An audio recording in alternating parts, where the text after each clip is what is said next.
Bonjour chers amis et bienvenue dans la rubrique de critique de films. Poursuivons notre rubrique des films populaires de 2025.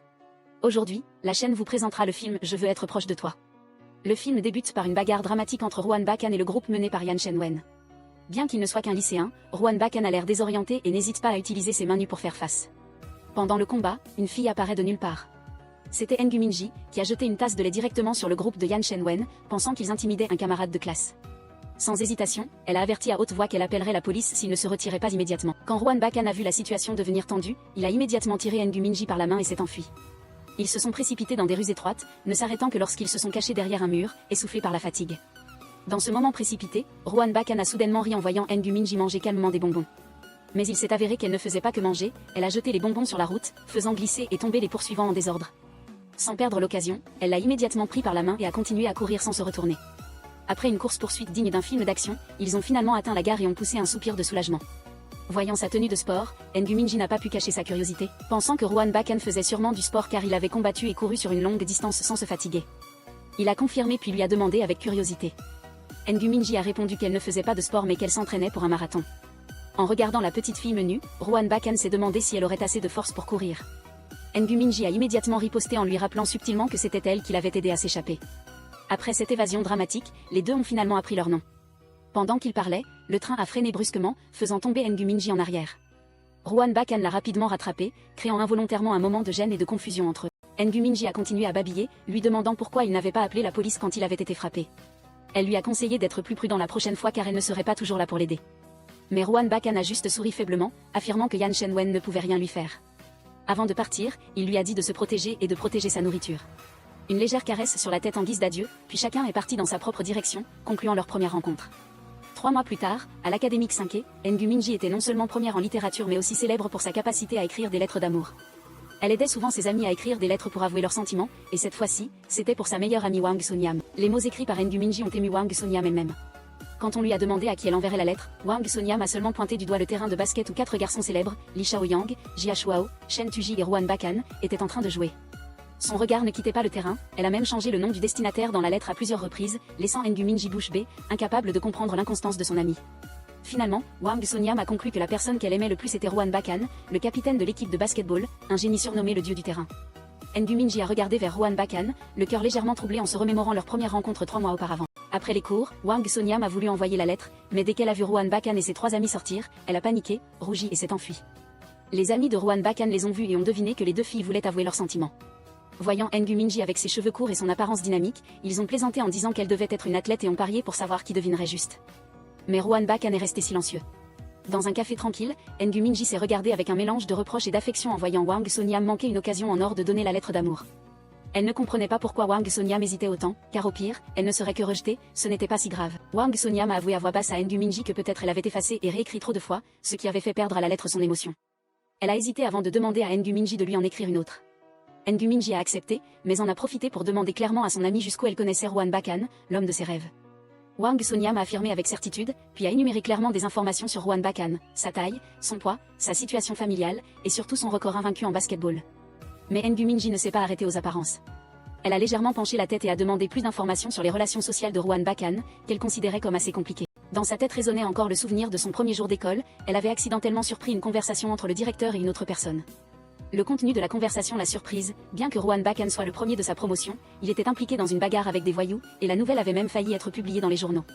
L'école a été obligée de garder secrète son implication dans l'incident, car même si Rohan Bakan voulait seulement protéger ses camarades de classe, une bagarre reste une bagarre, et les étrangers n'avaient pas besoin de connaître les détails. En entendant cela, Hwang Sonyam a réalisé que la personne dont il était question dans le bulletin interne de l'école était celle qu'elle aimait. Mais au lieu d'être timide, elle devint encore plus fascinée. Engu Minji ne put que soupirer d'impuissance devant l'admiration inconditionnelle de son ami pour les garçons. En regardant l'horloge, Engu Minji réalisa avec effroi qu'il était temps d'aller travailler à temps partiel au dépanneur. Le gérant, voyant le formulaire de demande de bourse pour l'Académique 5e dans sa main, la complimenta avec admiration. Il pensa qu'elle voulait sûrement aider sa famille, mais Engu Minji le nia doucement. Elle voulait juste de l'argent pour acheter une nouvelle paire de chaussures de course car les précédentes étaient trop vieilles.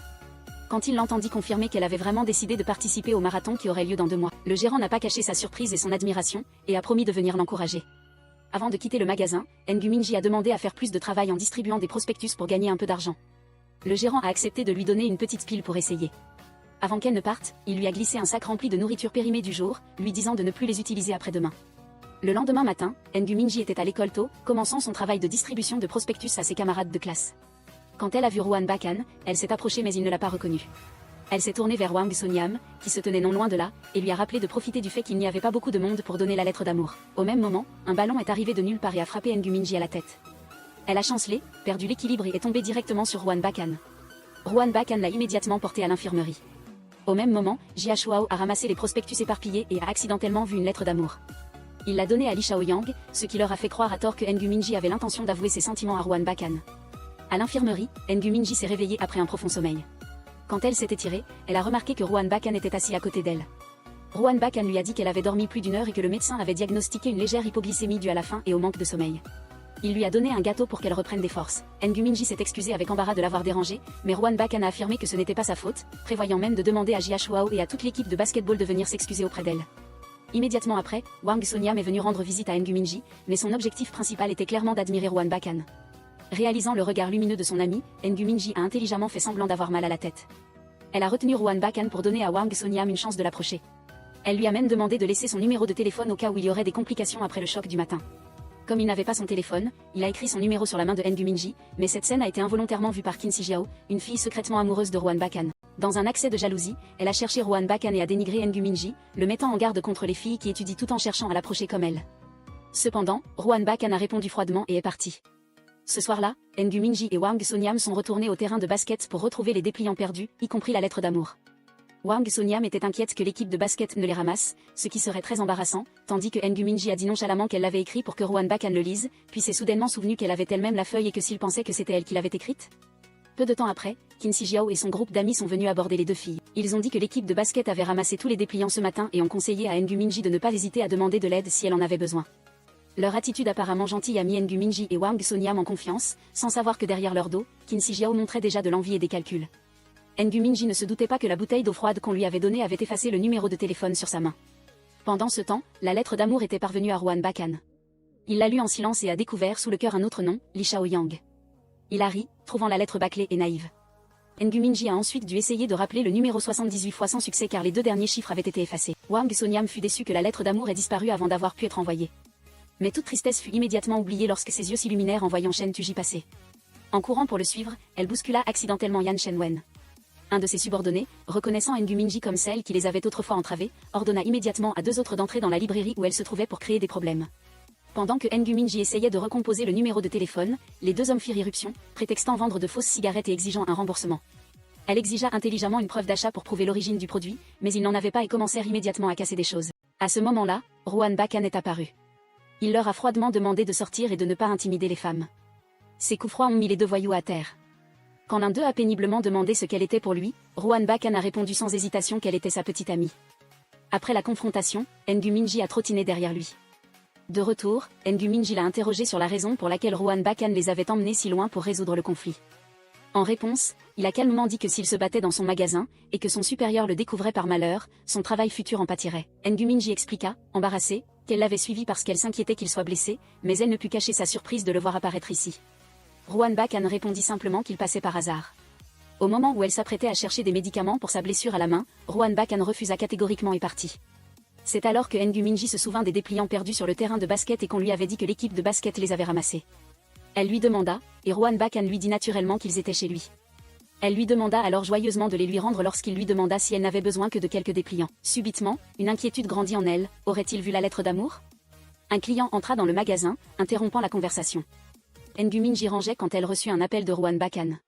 Sa voix au téléphone lui conseillait d'être prudente seule dans le magasin et lui donna son numéro, lui disant d'appeler s'il y avait un problème. Ngu Minji se demanda comment il avait eu son numéro, mais avant qu'elle ne puisse demander, il raccrocha rapidement, disant seulement qu'il l'attendrait à la porte de l'école à 7 heures du matin. Dans un autre développement, les deux subordonnés appelèrent Yan Shenwen pour lui rapporter que Rohan Bakan avait confirmé que Ngu Minji était sa petite amie. Qin Shijiao, ayant involontairement entendu, fut si en colère qu'elle ne comprit pas quand les deux avaient commencé leur relation. Yan Shenwen, quant à lui, ricana, disant qu'il connaissait Ngu Minji depuis longtemps, ayant même eu l'intention de voler les affaires de Rohan Bakan. Malgré sa fureur, Qin Shijiao lui intima de ne plus s'en prendre à Rohan Bakan. Cependant, Yan Shenwen se montra jaloux car, même blessé, Qin Shijiao ne s'était jamais soucié de lui, se contentant de la suivre partout. Elle l'interrompit immédiatement, soulignant qu'il n'était que son frère. Le lendemain matin, Ngu Minji arriva à l'école à l'heure convenue. Rohan Bakan l'attendait avec un tas de dépliants à la main et les lui rendit dès qu'il la vit. Elle vérifia rapidement et découvrit que la lettre d'amour avait disparu. Rowan Bakan dit froidement que la lettre avait été envoyée, comment pourrait-elle la réclamer? N'Gu Minji rétorqua que la lettre ne lui était pas destinée, et qu'elle devait bien sûr être rendue. Il se moqua de sa lettre d'amour, disant qu'elle ressemblait à un modèle qu'il suffisait de modifier pour l'envoyer à n'importe qui. N'Gu Minji, rougissante, expliqua qu'elle avait bien écrit la lettre, mais que la personne qui l'aimait n'était pas elle. Rowan Bakan insista, demandant comment elle pouvait le prouver puisque son nom n'était pas sur la lettre. Sans plus de mots, elle lui demanda de vérifier. Quand il demanda quelle était la 3e phrase de la lettre, elle répondit immédiatement. Pour la 7e, elle répondit aussi sans hésitation. Mais à la dernière phrase, elle hésita, et voyant cela, Rowan Bakan conclut que la lettre n'était probablement pas d'elle. Il se retourna pour partir, mais l'entendit dire derrière lui que ses lèvres avaient le goût de fraise et lui demanda s'il voulait goûter. Il se retourna alors et s'approcha, la faisant reculer contre le mur, puis se pencha et dit qu'il n'aimait pas le goût de fraise avant de lui rendre la lettre. Au même moment, l'ami de Qin Shijiao filma la scène entre N'Gu Minji et Rowan Bakan. Elle fut si furieuse qu'elle en devint amère comme si elle avait mordu un piment cru, et prépara un plan pour que N'Gu Minji devienne la plus célèbre de l'école. Ce matin-là, une série de photos et les lignes de la lettre d'amour de N'Gu Minji furent affichées sur tous les murs avec un message suggérant qu'elle aimait Rowan Bakan. N'Gu Minji n'en savait rien du tout. Quand elle a vu la foule discuter, elle s'est approchée curieusement et on lui a demandé « Tu aimes Rowan Bakan? Tes lèvres ont le goût de fraise, n'est-ce pas ?» Elle a immédiatement couru vérifier, stupéfaite de voir tous les mots qu'elle avait écrits dans la lettre affichée dans le couloir. Sans autre option, elle n'a pu que mettre sa capuche et entrer discrètement dans la classe. Wang Sonyam s'est constamment excusée, pensant que tout était de sa faute, puis a demandé à N'Gu Minji si elle avait eu un conflit avec quelqu'un. Au fond d'elle, N'Gu Minji a soudainement soupçonné Rowan Bakan, se demandant si c'était parce qu'elle avait réclamé la lettre qu'il était en colère et avait fait ça. À ce moment précis, Rowan Bakan est entré dans la classe et l'a traîné dehors. Il l'a poussé contre la balustrade pour parler, juste au moment où toute l'école était rassemblée dans l'auditorium pour la cérémonie de félicitations de l'équipe de basket. La scène entre les deux a agité les élèves. N'Gu Minji, gêné, a voulu reculer mais il la retint. Rowan Bakan lui a demandé pourquoi elle avait affiché ses déclarations d'amour. N'Gu Minji a répondu avec colère qu'elle n'était pas assez folle pour les afficher elle-même et qu'au contraire, c'était lui le suspect. Tout le monde pensait qu'il y avait quelque chose entre eux, ce qui a fait croire à toute l'école qu'elle l'aimait. Mais en réalité, elle n'était qu'une nouvelle élève qui n'avait même pas encore rattrapé ses études, et maintenant elle était boycottée par toute l'école. Juste avant la cérémonie, Rowan Bakan l'a prise par la main et l'a traînée, affirmant qu'il ne la laisserait certainement pas être boycottée. La cérémonie de remise des prix à l'école se déroulait solennellement dans une atmosphère animée par la foule d'élèves présents. Cependant, derrière les coulisses, Qin Shijiao provoquait secrètement le chaos en publiant sur internet une photo intime de N'Gu Minji et Rowan Bakan. Immédiatement, des rumeurs se sont répandues dans l'école. Juste à ce moment-là, Rowan Bakan est apparu au milieu de la foule, tenant la main de N'Gu Minji, ce qui l'a rendu mal à l'aise et a voulu se retirer. Mais il l'a fermement emmené sur scène. La foule en bas n'a pas ménagé ses sarcasmes envers N'Gu Minji, une fille ordinaire, osant rêver de quelqu'un comme Rowan Bakan. À ce moment-là, N'Gu Minji s'est avancée et a fermement rétorqué. Elle a répété que quelqu'un avait fait l'affiche et l'avait collée partout, que si l'on était capable de faire de telles choses, on devait aussi oser les assumer. Elle espérait que les gens ne seraient pas trop occupés par leur vie privée au point d'oublier leurs objectifs d'études, sinon ils seraient facilement mal compris et méprisés comme elle l'était actuellement. Alors que l'atmosphère était encore stupéfaite, Rowan Bakan a pris la parole, il a dit directement que l'affiche était vraiment très belle et qu'il espérait que la personne qui l'avait faite continuerait à développer son talent. Puis, plus surprenant encore, il a annoncé qu'à partir d'aujourd'hui, il aimait le goût de fraise qu'il détestait auparavant, faisant allusion à N'Gu Minji. Toute la salle fut silencieuse un instant puis éclata en applaudissements. Qin Shijiao se tenait au milieu de la foule, si en colère qu'elle ne pouvait réagir. N'Gu Minji est descendue de scène dans un état de confusion, ne comprenant même pas pourquoi elle avait osé parler avec autant d'audace. Elle se demandait avec anxiété comment elle ferait face à tout cela à l'école désormais. Rowan Bakan a simplement répondu calmement que si le ciel tombait, il la soutiendrait. Le tumulte a rapidement atteint la directrice. N'Gu Minji et Rowan Bakan ont été convoqués à son bureau. La directrice a interrogé sévèrement N'Gu Minji sur ses résultats scolaires insuffisants, en particulier en anglais académique, une matière fondamentale du programme bilingue.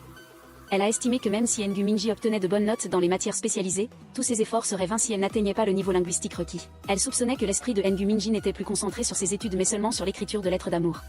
N'Gu Minji a rapidement nié, affirmant que ce n'était qu'un malentendu. Mais la directrice ne l'a pas cru et a franchement répété que l'école ne l'avait exemptée des frais de scolarité que par respect pour son défunt père et que si elle ne faisait pas d'efforts, elle ne devrait pas entraîner les autres vers le bas. N'Gu Minji a baissé la tête et a promis d'étudier sérieusement, tout en la suppliant de ne pas laisser cette affaire affecter sa demande de bourse. La directrice a froidement dit que la bourse ne dépendait pas seulement des résultats scolaires mais aussi du comportement. Avec ses résultats actuels, même le fait de rester à l'école n'était pas garanti. Elle a exigé que N'Gu Minji écrive une autocritique et a souligné que si elle n'améliorait pas son GPA, elle devrait retourner à son ancienne école.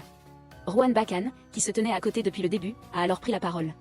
Il a rétorqué qu'écrire une lettre d'amour n'était pas suffisant pour accuser quelqu'un d'une infraction, et que de plus, N'Gu Minji n'affectait personne. Il a ajouté que si ses propres notes chutaient un jour au deuxième rang de toute l'école, il serait alors temps de la réprimander, mais pas avant. C'est à ce moment-là que N'Gu Minji a été stupéfaite de découvrir que la directrice était la mère de Rowan Bakan. En entendant son fils lui tenir tête, elle s'est mise en colère et leur a demandé à tous les deux de rester après les cours pour enlever toutes les lettres d'amour affichées dans toute l'école. Rowan Bacon n'était pas d'accord, estimant qu'il fallait trouver le véritable coupable pour le punir, mais elle insista sur le fait qu'ils étaient directement impliqués.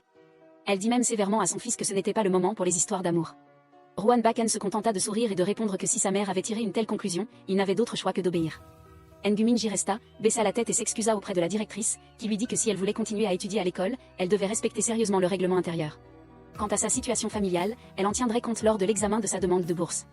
Cet après-midi-là, ils passèrent tous les deux l'après-midi à retirer les lettres d'amour. Pendant qu'ils enlevaient les affiches, de l'eau s'est déversée sur N'Gu Minji, la trempant. Sans hésitation, Rowan Bacon a enlevé sa veste et la lui a mise. N'Gu Minji a suggéré qu'il valait mieux garder ses distances pour rassurer la directrice. Rowan Bacon a demandé, surpris, à quoi cela servirait. Elle a répondu franchement que cela ne servirait à rien, mais qu'avant de le connaître, elle n'avait jamais été grondée ni fait l'objet de rumeurs, et comme la directrice avait de grandes attentes envers lui, il ne devrait pas s'enliser davantage. Rowan Bacon est resté silencieux, puis a hoché la tête en signe d'accord, disant à N'Gu Minji de rentrer et qu'il finirait le reste. Cependant, ses yeux brillaient de colère car le refus précédent l'avait blessé. Au même moment, du côté de Qin Shijiao, après les événements du matin, son humeur était instable. Lors de la répétition générale de la performance, distraite, elle a commis des erreurs et n'a pas été choisie pour la partie finale du grand spectacle à venir. Sa mère fut extrêmement déçue, exigeant que Qin Shijiao regagne cette position à tout prix, sinon elle serait la risée des autres mères. Elle n'hésita pas à dire à sa fille d'utiliser tous les moyens nécessaires pour atteindre son objectif. Cette nuit-là, Qin Shijiao a intercepté la voiture de Rowan Bacon. Elle se plaignit de la raison pour laquelle il ne lui pardonnait toujours pas, même si c'était arrivé il y a longtemps, ou si c'était à cause de la fille nommée N'Gu Minji. Qin Shijiao a souligné qu'elle et lui étaient des amis d'enfance, et que, sous tous les aspects, elle n'était en rien inférieure à N'Gu Minji. Rowan Bacon a simplement répondu froidement qu'il n'avait jamais jugé personne sur des conditions matérielles et que l'entêtement de Qin Shijiao le fatiguait. Il s'est excusé de l'avoir amené à l'aimer, puis lui a tourné le dos et est parti. Mais Qin Shijiao n'a pas abandonné, elle a menacé que s'il osait aimer N'Gu Minji, elle ne laisserait pas l'autre partie tranquille. Rowan Bacon s'est arrêté, a tourné la tête, les yeux froids comme la glace, et a dit catégoriquement, et c'est juste de voir. Le lendemain matin, N'Gu Minji s'est précipitée pour trouver Hwang Sonyam avant l'heure du cours. Alors qu'elle était joyeuse, elle révéla aussi un secret à Hwang Sonyam, Rowan Bacon était le fils du directeur. Sans qu'elle s'y attende, Rowan Bacon entendit par hasard. Il lança froidement un avertissement disant qu'il ne fallait pas révéler les secrets des autres sans permission. N'Gu Minji s'excusa maladroitement et voulut lui rendre sa veste, mais Rowan Bacon répondit simplement qu'il n'en avait pas besoin, que c'était un cadeau pour elle. Cette scène attira rapidement l'attention des élèves environnants. Ils commencèrent à chuchoter que Rowan Bacon avait déjà rejeté N'Gu Minji, et pourtant elle s'accrochait toujours à lui. À ce moment précis, Li Shaoyang, Jia Shuao et Shen Tuji passèrent, illuminant les yeux de Hwang Sonyam comme des phares. Elle proposa immédiatement à N'Gu Minji de continuer à écrire des lettres d'amour à sa place. Ayant convenu de garder leur distance, chaque fois que Rowan Bacon voyait N'Gu Minji, il essayait délibérément de l'éviter. Les autres élèves crurent à tort qu'il détestait N'Gu Minji, ce qui les fit rire encore plus. Pendant ce temps, Hwang Sonyam, toujours aussi passionné, invita N'Gu Minji à la salle de sport pour filmer la F4 jouant au basket.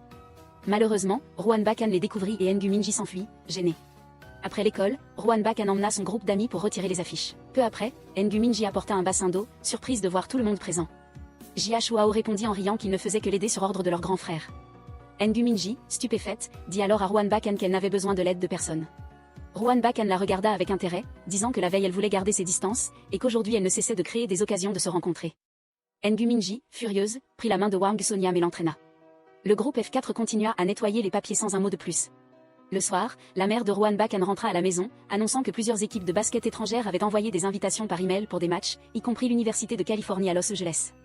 Mais il répondit simplement et froidement qu'il avait refusé. Sa mère était furieuse de ne pas comprendre pourquoi son fils avait si facilement renoncé à une si précieuse opportunité. Jam Boan dit simplement à sa mère de ne plus le presser. Au même moment, Yu Mangxi était assise, perdue dans ses pensées. Elle se souvenait de ce qu'elle avait dit à Jam Boan, se sentant comme si elle l'avait peut-être blessé involontairement. Elle a pensé à l'ajouter sur WeChat pour s'excuser, mais a hésité, craignant d'être mal comprise comme essayant délibérément de se rapprocher de lui. Pensant à son père qui avait toujours travaillé dur pour qu'elle ait une bonne éducation, Yu Mangxi se dit qu'elle devait se concentrer sur ses études et ne pas se laisser distraire par des questions insignifiantes. Le lendemain matin, après son cours de ballet, Hwang Sonyam découvrit que des photos de Yu Mangxi en train de travailler à temps partiel circulaient dans le groupe de discussion de l'école. Quand Yu Mangxi vit les photos, elle dit calmement que c'était juste un travail ordinaire et qu'il n'y avait rien à avoir honte. Cependant, d'autres étudiants profitèrent de l'occasion pour dire du mal d'elle, insinuant qu'elle essayait toujours de séduire Jam Boan mais qu'il n'était pas facile à piéger. Ne le supportant plus, Yu Mangxi se leva pour réfuter. Elle dit qu'elle était innocente et n'avait jamais eu l'intention de piéger qui que ce soit. Elle exigea que tout le monde identifie la personne derrière la diffusion des photos. C'est à ce moment-là que Qin Shijiao entra, feignant de défendre Yu Mangxi. Elle dit qu'elle lui faisait toujours confiance, mais la prévint aussi doucement que Jam Boan n'était pas une personne simple. Elle insinua que cette fois, Yu Mangxi l'avait peut-être vraiment fait perdre la face. En entendant cela, Yu Mangxi commença à réfléchir. Parmi tout le monde, seul Jam Boan savait qu'elle travaillait à temps partiel. Dans un accès de colère, elle alla trouver Jamban et le questionna, disant qu'elle l'avait considéré comme un ami, partageant tout, et qu'elle ne s'attendait pas à être trahie. Elle l'accusa d'être un parasite vivant dans la soie, tandis qu'elle, bien que pauvre, vivait dignement, chaque pièce d'argent étant le fruit de sa sueur et de ses larmes. À peine avait-elle fini de parler qu'elle réalisa qu'elle se tenait au milieu d'un groupe de garçons en train de se déshabiller. Rouge de honte, elle tourna rapidement les talons et s'enfuit. Wang Sonam la poursuivit mais n'oublia pas d'en profiter pour prendre une photo de ce moment rare. Jamban était stupéfait et n'avait pas encore compris ce qui se passait quand Chen Tuji lui tendit son téléphone pour lui montrer le message qui circulait dans le groupe de discussion des élèves. Jamban se lança immédiatement à la poursuite de Yu Mangxi. Il voulait clarifier qu'il n'était absolument pas impliqué dans la diffusion de ces photos et qu'il n'avait jamais considéré qu'il y avait une différence de classe entre eux. Il était né dans la soie, cela ne pouvait pas changer, mais il ne méprisait personne pour autant. Ses explications sincères apaisèrent Yu Mangxi. Elle s'excusa d'avoir mal compris avec précipitation et demanda timidement s'il était en colère à cause de ses paroles, mais non. Elle ne voulait juste pas qu'il ait un conflit avec le directeur à cause d'elle, et encore moins causer plus de problèmes. Ses actions n'étaient pas une tentative délibérée de se rapprocher, mais simplement parce qu'elle ne voulait pas perdre un ami précieux, la deuxième personne qu'elle avait rencontrée depuis qu'elle était entrée à l'Académie des Beaux-Arts. En entendant cela, Jamban lui caressa doucement la tête et dit qu'ils étaient de bons amis. Il promit de trouver la personne qui avait pris la photo et de régler toute l'affaire. Ils retournèrent ensemble en classe. Le jour du spectacle, Qin Shijiao ne se souciait guère de sa propre performance et attendait seulement de voir si Jamban viendrait. Mais le spectacle commença et il n'apparut toujours pas. Elle joua tout en se remémorant la brève conversation de ce matin. Quand Jamban vint lui demander directement si les événements récents avaient été orchestrés par elle. Il la prévint que si cela continuait, leur relation ne ferait qu'empirer. Qin Shijiao ne nia pas avoir pris des photos de Yu Mangxi mais affirma que les messages malveillants n'avaient pas été écrits par elle. Cependant, Jamban ne voulait plus entendre d'excuses. Malgré les applaudissements de toute la salle après sa performance, le visage de la mère de Qin Shijiao s'assombrit, ne pouvant cacher son mécontentement. Ce soir-là, elle but de l'alcool et attendit devant le portail de la maison de Jamban. Quand elle le vit revenir, elle bouda et fondit en larmes, lui reprochant de ne pas être venue la voir se produire. Jamban la porta silencieusement dans la maison et la coucha sur le canapé jusqu'à ce qu'elle reprenne connaissance. En ouvrant les yeux, Qin Shijiao sanglota, disant qu'elle avait délibérément choisi la chanson qu'il aimait pour se produire, mais qu'il ne s'était toujours pas soucié d'elle. Elle demanda avec douleur quand les choses pourraient redevenir comme avant. Mais Jamban répondit froidement qu'il ne la punissait pas et qu'il n'y aurait pas de retour en arrière. Qin Shijiao déversa toute sa colère sur Yu Mangxi, affirmant que son apparition avait divisé leur relation. Ces mots ne firent qu'accroître la déception de Jamban. Lorsque Yan Shenwen vint chercher Qin Shijiao, en la voyant en larmes, une profonde indignation monta en lui contre Jamban. Au même moment, la mère de Jamban tenta également d'intervenir. Elle pensait qu'il devrait faire la paix avec Qin Shijiao car elle avait conseillé à Yu Mangxi de se concentrer sur ses études et d'éviter de créer plus de problèmes. De plus, la mère de Qin Shijiao était déjà au courant de la relation entre Yu Mangxi et Jamban, il était donc possible qu'elle rende la vie difficile à Yu Mangxi. Cependant, Jamban répondit froidement que quiconque rendait la vie difficile à Yu Mangxi lui rendait la vie difficile à lui, car il l'aimait. Le lendemain matin, avant d'entrer en classe, il attendit délibérément Yu Mangxi pour lui poser des questions sur l'ancienne lettre d'amour. Yu Mangxi n'avait pas encore eu le temps de répondre qu'elle avait repoussé la main vers Wang Sonam. Mais Wang Sonam dit franchement qu'il ne s'en souvenait plus très bien car il avait quelqu'un d'autre à aimer, alors il laissa la place et partit devant. Yu Mangxi était sur le point de le suivre lorsque Jamban la retint par le bras. Il déclara clairement qu'il voulait revenir sur sa parole. S'ils avaient convenu d'être amis, ce n'était plus nécessaire maintenant parce qu'il l'aimait. Elle, paniquée, lui couvrit la bouche et s'enfuit à toutes jambes. En hauteur, la mère de Jamban observait tout, et l'appela immédiatement pour le prévenir que s'il continuait à agir ainsi, elle ne pourrait plus protéger Yu Mangxi. Il répondit calmement qu'elle ne pouvait pas interférer avec le fait qu'il aimait Yu Mangxi. La nuit précédente, la mère de Qin Shijiao avait découvert toute l'affaire et avait immédiatement exigé que sa fille s'absente de l'école pendant une journée pour faire son autocritique à la maison. Pendant tout ce temps, la seule personne à ses côtés, sans la quitter d'un pas, était Yan Shenwen. Il lui apporta de nombreux plats délicieux, la réconforta silencieusement par sa présence chaleureuse et lui proposa même de l'accompagner si elle voulait boire de l'alcool à l'avenir. Qin Shijiao accepta en silence, puis lui demanda soudainement de l'aider pour quelque chose. Au même moment, Jamban n'avait pas encore abandonné l'idée de faire accepter ses sentiments à Yu Mangxi. Il la suivit jusqu'au dépanneur où elle travaillait à temps partiel. Yu Mangxi ne savait pas quoi faire et se contenta de se cacher sous le comptoir, l'évitant tout en soupirant devant son obstination. Mais Jamban resta ferme, affirmant que le fait qu'il l'aimait était son affaire, et n'avait rien à voir avec son acceptation ou non. Juste à ce moment-là, le gérant sortit, pointant du doigt le plafond pour rappeler qu'il y avait des caméras ici, mais n'oublia pas d'ajouter que les rendez-vous galants valaient la peine d'être pris en compte. Yu Mangxi demanda alors une heure de congé pour sortir et s'amuser avec Jamban. Dans le petit restaurant, Yu Mangxi mangeait tandis que Jamban ne faisait que la regarder. Elle le réprimanda distraitement de ne plus la taquiner car son cœur n'allait plus tenir. Jamban réalisa qu'elle était émue, mais Yu Mangxi le nia, affirmant que son cœur était de pierre. Pour briser la tension, elle l'entraîna goûter la meilleure cuisine de rue dans un rayon de 2 km. Quand Jamban goûta, il se contenta de dire que c'était passable, ce qui fit réagir Yu Mangxi avec véhémence. Elle affirma que ce plat était délicieux et qu'elle ne le recommanderait jamais à personne si ce n'était pas le cas. Pendant qu'il parlait, Jamban demanda soudainement la raison du transfert d'école de Yu Mangxi. Elle hésita un instant puis dit que c'était lui qui devrait se poser la question. Ensuite, elle expliqua que son père avait été un nageur de niveau provincial et que ses nombreuses réalisations avaient permis à l'école de l'admettre avec une dispense spéciale, y compris l'exonération des frais de scolarité. La raison pour laquelle elle travaillait à temps partiel au dépanneur était que sa famille était trop pauvre et que sa mère ne pouvait pas faire face aux frais scolaires constants. Après l'avoir entendu, Jamboan ne dit rien de plus, retourna au dépanneur et acheta silencieusement un tas de choses, toutes pour Yu Mangsi. Quant à lui, il prit juste une sucette et partit. Le gérant, qui se tenait à côté et avait tout vu, éclata de rire en commentant que c'était le genre d'amour passionné que la jeunesse d'aujourd'hui ne reconnaissait pas. Yu Mangsi porta son sac de course. En rentrant chez elle, elle tomba inopinément sur un groupe de personnes qui encerclaient Jamboan. Elle demanda et découvrit qu'ils étaient des connaissances de Yan Shenwen. Yan Shenwen déclara soudain qu'il cherchait la petite amie de Jamboan. À ce moment-là, Jamboan passa son bras autour des épaules de Yan Shenwen et lui chuchota quelque chose, puis se tourna vers Yu Mangsi pour la rassurer, lui disant de rentrer chez elle, que tout allait bien. Bien que Yu Mangsi fût un peu inquiète, elle obéit et rentra. Cependant, à peine avait-elle mis les pieds chez elle qu'elle sentit immédiatement que quelque chose n'allait pas. Une intuition désagréable s'insinua en elle, la rendant nerveuse. Pensant que Jamboan était de nouveau avec une bande de voyous, elle trouva cela soudainement anormal. Sans hésiter, Yu Mangsi retourna immédiatement à l'endroit précédent, mais tout était vide. Il ne restait qu'un paquet de cigarettes et un téléphone solitaire sur le sol. Le lendemain matin, en classe, Yu Mangsi ne vit pas Jamboan. Après le cours, elle alla à la salle de sport pour demander aux 3 meilleurs amis de Jamboan, mais tous secouèrent la tête, confirmant qu'il n'était pas venu en classe aujourd'hui.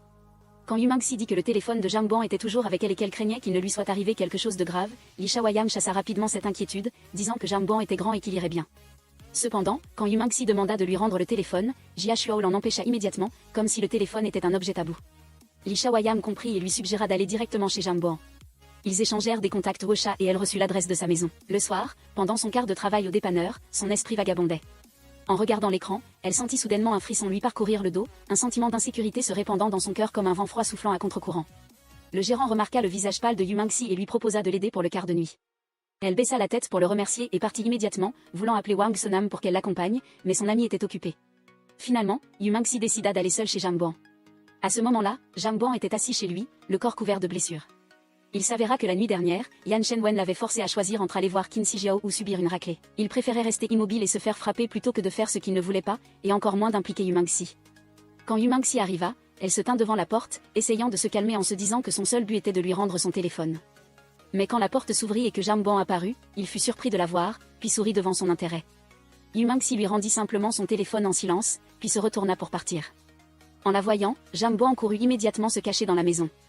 Qin Shi Jiao arriva aussitôt et frappa bruyamment à la porte, exigeant que Jamboan sorte, disant qu'elle avait vu Yu Mangsi dans sa maison. Face à cette attitude inquisitrice, Jamboan répondit froidement que la présence de quiconque chez lui ne la concernait pas. Qin Shi Jiao tenta de s'expliquer, disant qu'elle n'avait pas demandé à Yan Shenwen de le frapper, et s'excusa même à sa place, mais il ne voulut rien entendre. Sur ces mots, il referma la porte avec fracas, la laissant seule avec sa colère et sa frustration. À l'intérieur, il rassura Yu Mangsi, lui disant qu'il la raccompagnerait dès qu'il serait parti. Elle avait les yeux bandés, et à sa surprise, quand elle les ouvrit, ce n'était qu'un flacon de collyre. Elle fut gênée et surprise d'avoir trop imaginé. À ce moment-là, Qin Shi Jiao errait dans la rue, le cœur plein de jalousie. Elle ne comprenait pas pourquoi Jamboan avait choisi Yu Mangsi alors qu'elle avait tout. Se souvenant des paroles de sa mère qui lui avait enseigné que pour obtenir ce que l'on voulait, il fallait user de tous les moyens, elle appela immédiatement la mère de Jamboan pour l'informer qu'elle lui rendrait visite. Dans la maison, Jamboan sortit une bouteille de lait à la fraise et la proposa à Yu Mangsi. Gênée par la saveur fraise, elle lui demanda si son absence scolaire était liée au groupe de personnes qu'elle avait vues. Il sourit simplement, mais ce silence ne fit qu'accroître son inquiétude. La sonnette retentit soudainement, la faisant sursauter et maladroitement renverser sa tasse de café sur sa chemise. La mère de Jamboan entra et dit que Qin Shi Jiao avait appelé pour annoncer sa visite. En voyant la bouteille de lait à la fraise sur la table, elle demanda surprise depuis quand son fils aimait cette saveur. Il sourit, prit la bouteille de lait et se dirigea vers la cuisine où se trouvait Yu Mangsi, disant qu'il venait juste de commencer à aimer. Puis, il guida discrètement Yu Mangsi dans sa chambre. Devant elle, il changea de vêtements sans aucune gêne, la faisant rougir et se détourner, trop embarrassé pour regarder. Il se contenta de rire et dit que sa mère lui avait demandé de se changer et qu'il ne pouvait pas sortir pour le faire. Puis il lui dit d'attendre un peu, qu'en descendant pour manger, il trouverait un moyen de la faire sortir discrètement. Mais à une condition. Yu Mangsi s'arrêta. Elle demanda quelle était cette condition. Jamboan la regarda droit dans les yeux, ne cachant pas son désir qu'elle ne l'évite plus à partir de maintenant. Yu Mangsi fut obligé d'accepter le plan de Jamboan. Il lui dit d'attendre exactement 60 secondes avant de sortir de la pièce. Pendant ce temps, elle regarda silencieusement autour de la pièce, tandis qu'il sortait pour se disputer avec sa mère au sujet de son refus d'étudier à l'étranger. La vive dispute rendit sa mère furieuse et elle retourna dans sa chambre. Profitant de l'occasion, ils s'échappèrent rapidement. Pendant ce temps, Wang Sonam suivait discrètement Shen Tuji jusqu'à la bibliothèque. Au même moment, Yu Mangsi l'appela. Le bruit de la conversation rendit Shen Tuji curieux et il sortit pour voir, tombant accidentellement sur Wang Sonam qui s'enfuyait maladroitement. Chen Tuji la questionna directement sur le fait qu'elle le suivait souvent en secret, lui présentant des preuves claires qui mirent Hwang Sonam dans l'embarras, incapable de nier. Quand il lui demanda à propos des lettres d'amour qu'elle avait écrites à plusieurs membres de l'équipe de football, elle admit que c'était une façon de partager ses sentiments et de minimiser la douleur en cas de rejet. Elle n'attendait pas de réciprocité, il suffisait qu'elle aime. Tous ces événements laissaient Jang-Ban avec un sentiment indescriptible d'agitation et d'émotion. Pendant ce temps, Yu Mangsi se tenait au milieu de la rue et fut inopinément aspergée d'eau par une voiture. Elle passa devant la bibliothèque et vit Hwang Sonam assise à côté de Chen Tuji. En voyant cette scène, elle eut des doutes, car elle n'avait jamais vu le nom de Chen Tuji sur la liste des personnes à qui Hwang Sonam avait écrit des lettres d'amour. Lorsqu'on lui demanda, Hwang Sonam se contenta de sourire et dit qu'elle aimait tous les beaux garçons. Ailleurs, la mère de Jang-Ban serrait dans ses bras une photo de Troie, le cœur lourd de pensée, ne sachant pas où elle avait pu se tromper alors que son fils n'était toujours pas apaisé. Le lendemain matin, Yu Mangsi courut joyeusement à l'école. En chemin, elle rencontra Jang-Ban qui l'attendait avec le petit déjeuner à la main. Il la réprimanda doucement de souvent courir à jeûne, ce qui lui causait des hypoglycémies. Elle répondit que le matin, elle n'avait généralement pas le temps de manger avant d'arriver à l'école. Jang-Ban compatit avec ses difficultés, car son quart de travail au dépanneur durait jusqu'à tard dans la nuit. Il lui caressa doucement la tête et l'invita à monter dans sa voiture pour la conduire à l'école. Dans la voiture, il lui prit la main et la plaqua contre son dos. Tous deux traversèrent des rues paisibles, ces moments portaient les couleurs pures de la jeunesse, un sentiment qui émeut quiconque l'a vécu. Arrivé au portail de l'école, Jang-Ban lui demanda de le remercier. Yu Mangsi le remercia et se détourna, mais la sangle de son sac à dos s'accrocha au vélo, faisant tomber toute la rangée de vélos. S'excusant maladroitement, elle courut en classe, avec l'intention de revenir remettre les vélos en place après les cours. En voyant cette scène, Jang-Ban ne put que sourire, sans savoir que sa mère avait tout vu. En classe, le délégué de classe ramassa les devoirs. Yu Mangsi fouilla son sac mais ne trouva pas son devoir. Elle se souvenait l'avoir mis dedans. N'ayant pas le choix, elle fut convoquée au bureau du directeur. Le directeur lui rappela qu'elle n'avait pas seulement échoué à atteindre le niveau requis en anglais, mais qu'elle n'avait pas non plus rendu sa dissertation. Yu Mangsi s'empressa d'expliquer qu'elle l'avait faite mais ne la trouvait pas, niant que son travail à temps partiel affectait ses études. Lorsqu'on lui demanda si elle voulait obtenir une bourse, elle affirma sa détermination et fut encouragée par la directrice, qui lui offrit même un nouvel uniforme. Cependant, la dissertation de Yu Mangsi avait été volée. La coupable n'était autre que Qin Shijiao, qui avait ouvertement brûlé l'écrit et déclaré que le jeu ne faisait que commencer. Alors que Yu Mangsi était de bonne humeur après avoir reçu son uniforme, elle retourna redresser les vélos renversés. Presque fini, Qin Shijiao apparut, les fit délibérément tomber et laissa tomber des mots amers et froids. Elle dit que Jang-Ban ne s'intéressait à Yu Mangsi que par curiosité et qu'il n'était pas sincère. Yu Mangsi répliqua qu'elle devrait régler leurs différends entre elles, et ne pas se défouler sur elle. Derrière elle, Jang-Ban avait tout entendu. Il sortit et dit à voix haute à Qin Shijiao de ne pas exagérer, de s'en prendre à lui si elle avait des reproches à faire, et de ne pas impliquer Yu Mangsi. Mais Qin Shijiao répondit effrontément que si Jang-Ban l'ignorait à l'avenir, elle trouverait Yu Mangsi et lui causerait des problèmes. Jang-Ban demanda immédiatement à Qin Shijiao de le suivre ailleurs pour parler clairement. Qin Shijiao tenta de le retenir, espérant qu'il pourrait se réconcilier, s'excusant sincèrement à plusieurs reprises pour obtenir son pardon. Mais Jang-Ban lui répondit simplement qu'il ne la blâmait pas, et ne l'ignorait pas délibérément, mais qu'il ne savait plus quoi dire. S'il était obligé de donner une raison, il déclara franchement de considérer qu'il n'avait pas encore pu oublier le passé. Il avait dit tout ce qu'il y avait à dire et il était préférable que tout s'arrête ici. Pendant ce temps, il se mit soudainement à pleuvoir, et Yu Mangsi s'affairait toujours à redresser les vélos renversés, complètement trempés. Son téléphone sonna, c'était sa mère. Elle l'informa qu'en raison d'une grosse commande à l'usine cette semaine, elle ne pourrait pas rentrer, mais qu'elle enverrait l'argent à la fin de la semaine pour que Yu Mangsi puisse payer son loyer. Sa mère lui conseilla de s'intégrer et de participer aux activités scolaires, de ne pas se laisser isoler. Yu Mangsi s'empressa de rassurer sa mère, disant qu'elle n'avait pas besoin de l'argent et qu'elle pouvait le garder pour rembourser ses dettes. Elle était convaincue que si elle obtenait la bourse, tout irait bien. Après l'appel, Yu Mangsi continua de redresser les vélos sous la pluie.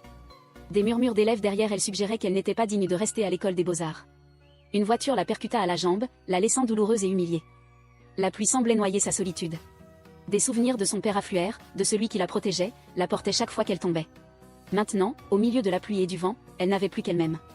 Jang-Ban s'approcha à ce moment-là, lui tenant un parapluie, et l'aida doucement à se lever. En voyant son air trempé et épuisé, son cœur se serra. Il lui dit que quoi qu'il arrive, le plus important était de prendre soin de sa santé. Tous deux marchèrent sous la pluie, silencieusement mais avec une grande proximité. Assis dans la voiture, il lui tendit une serviette pour qu'elle s'essuie. Yu Mangsi était désolé d'avoir mouillé sa voiture, mais Jang-Ban n'y prêtait aucune attention. Il craignait seulement qu'elle ne prenne froid et s'excusa, disant que tout cela était de sa faute. Il espérait pouvoir faire quelque chose pour elle afin d'apaiser un peu sa détresse. Elle se tourna vers lui en plaisantant, lui demandant s'il n'avait pas été mouillé tout à l'heure, puis lui jeta de l'eau avec ses cheveux mouillés. Tous deux éclatèrent de rire et l'atmosphère s'adoucit soudainement. Jang-Ban enleva aussitôt sa veste pour lui sécher les cheveux.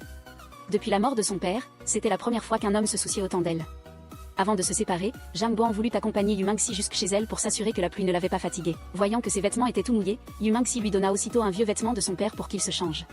Jang-Ban hésita un instant, mais elle dit que son père était décédé et que sa mère avait tout jeté, ne laissant que cet ensemble. En entendant cela, Jang-Ban fut choqué, apprenant que son père était décédé il y a plus d'1 an. Elle sourit et dit qu'elle s'y était habituée. Puis elle lui rappela sa promesse de faire quelque chose pour elle. Elle voulait qu'il lui enseigne l'anglais pour pouvoir obtenir une bourse. Jamban accepta sans hésiter et à partir de ce jour, chaque fois qu'il avait du temps libre, il lui enseignait l'anglais.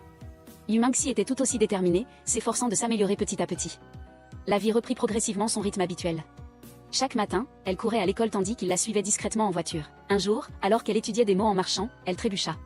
Jamban la rattrapa immédiatement, la distance entre eux semblait plus courte que jamais. Pour dissiper l'atmosphère gênante, elle lui proposa de manger des saucisses grillées. Mais Jamban l'emmena inopinément dans un restaurant de luxe. Yumangsi réalisa que l'endroit était trop somptueux et voulut trouver un restaurant plus simple. Mais il sourit simplement, affirmant qu'il l'invitait aujourd'hui et qu'il voulait simplement l'amener ici pour dîner. Chaque plat était servi avec soin. Jamban lui servait toujours de la nourriture avec courtoisie. La voyant maladroite avec les couteaux et les fourchettes, il ne dit rien, se contenta de lui montrer comment faire, puis changea de plat pour quelque chose de plus facile à manger. Il mangeait par habitude, mais ses yeux suivaient constamment chaque expression de Yumangsi. À la fin du repas, elle le remercia et promit joyeusement que si ses notes d'examen de mi-parcours s'amélioraient, cela équivaudrait à avoir remboursé toute sa dette envers lui. Mais Jamban secoua légèrement la tête, admettant qu'il ne souhaitait pas que cette dette prenne fin. De plus, à ses yeux, Yumangsi lui devait encore quelque chose, mais il ne se pressa pas de le révéler, se contentant de lui caresser la tête et de la laisser réfléchir. Pendant ce temps, Qin Shijiao ne pouvait toujours pas oublier Jamban. Les doux souvenirs d'anniversaire, de rire et du gâteau à la crème collé sur sa joue étaient toujours vifs dans son esprit. Elle n'acceptait pas que tout cela ne soit que du passé. Avec une soif ardente, Qin Shijiao était déterminé à regagner Jamban à tout prix. Un jour, Jamban vint au dépanneur pour apporter des documents de révision pour la chimie, l'histoire et la géographie à Yumangsi. Avant de les lui donner, il garda son habitude de lui caresser la tête comme un rituel familier. Cependant, ce moment intime fut accidentellement photographié par les gens de Yan Shenwen. Quand il regarda les photos, il déchira la partie où se trouvait Jamban, et ces photos arrivèrent rapidement entre les mains de Qin Shijiao. Ne reconnaissant pas l'homme dans la voiture, elle regarda la photo et déclara froidement que son seul souhait pour son anniversaire était que Yumangsi disparaisse. Yan Shenwen sourit simplement en acquiesçant, mais exigea qu'elle accepte le sacrifice de Jamban. Le lendemain matin, Yumangsi se dirigea vers l'école d'un pas léger quand Wang Sonam l'appela. Son ami lui montra des photos accompagnées d'un article déformant les faits, affirmant qu'elle était entretenue par un homme riche. La nouvelle se répandit immédiatement, ce qui poussa la mère de Qin Shijiao à faire pression sur le directeur, exigeant la suspension de Yumangsi. La directrice hésita, estimant que les photos n'étaient pas suffisantes pour conclure, mais la mère la menaça de révéler des informations concernant Jamban si l'affaire n'était pas réglée. Yumangsi fut ensuite convoquée au bureau de la directrice. Elle lui demanda de révéler l'identité de l'homme dans la voiture. Si elle continuait à garder le silence, l'école ne pourrait pas l'aider et la suspendrait une semaine pour enquête. Yumangsi était paniquée, craignant que si elle était suspendue, elle ne pourrait pas participer à l'examen de mi-parcours et perdrait l'opportunité d'obtenir la bourse, la seule chose qui pouvait changer sa vie. Au même moment, la porte du bureau s'ouvrit en grand, Jamban entra et déclara fermement qu'il n'y avait plus besoin d'enquêter. L'homme que tout le monde appelait le grand patron entretenant Yumangsi, c'était lui. Après que Yumangsi fut sorti, Jamban confronta immédiatement sa mère, lui demandant avec véhémence si elle reconnaissait la voiture sur la photo comme étant la sienne. Il lui rappela les vieux souvenirs, quand elle avait utilisé les résultats scolaires de Yumangsi comme prétexte pour la forcer à quitter l'école. Maintenant, elle voulait de nouveau l'empêcher de participer à l'examen de mi-parcours, un tournant important pour elle.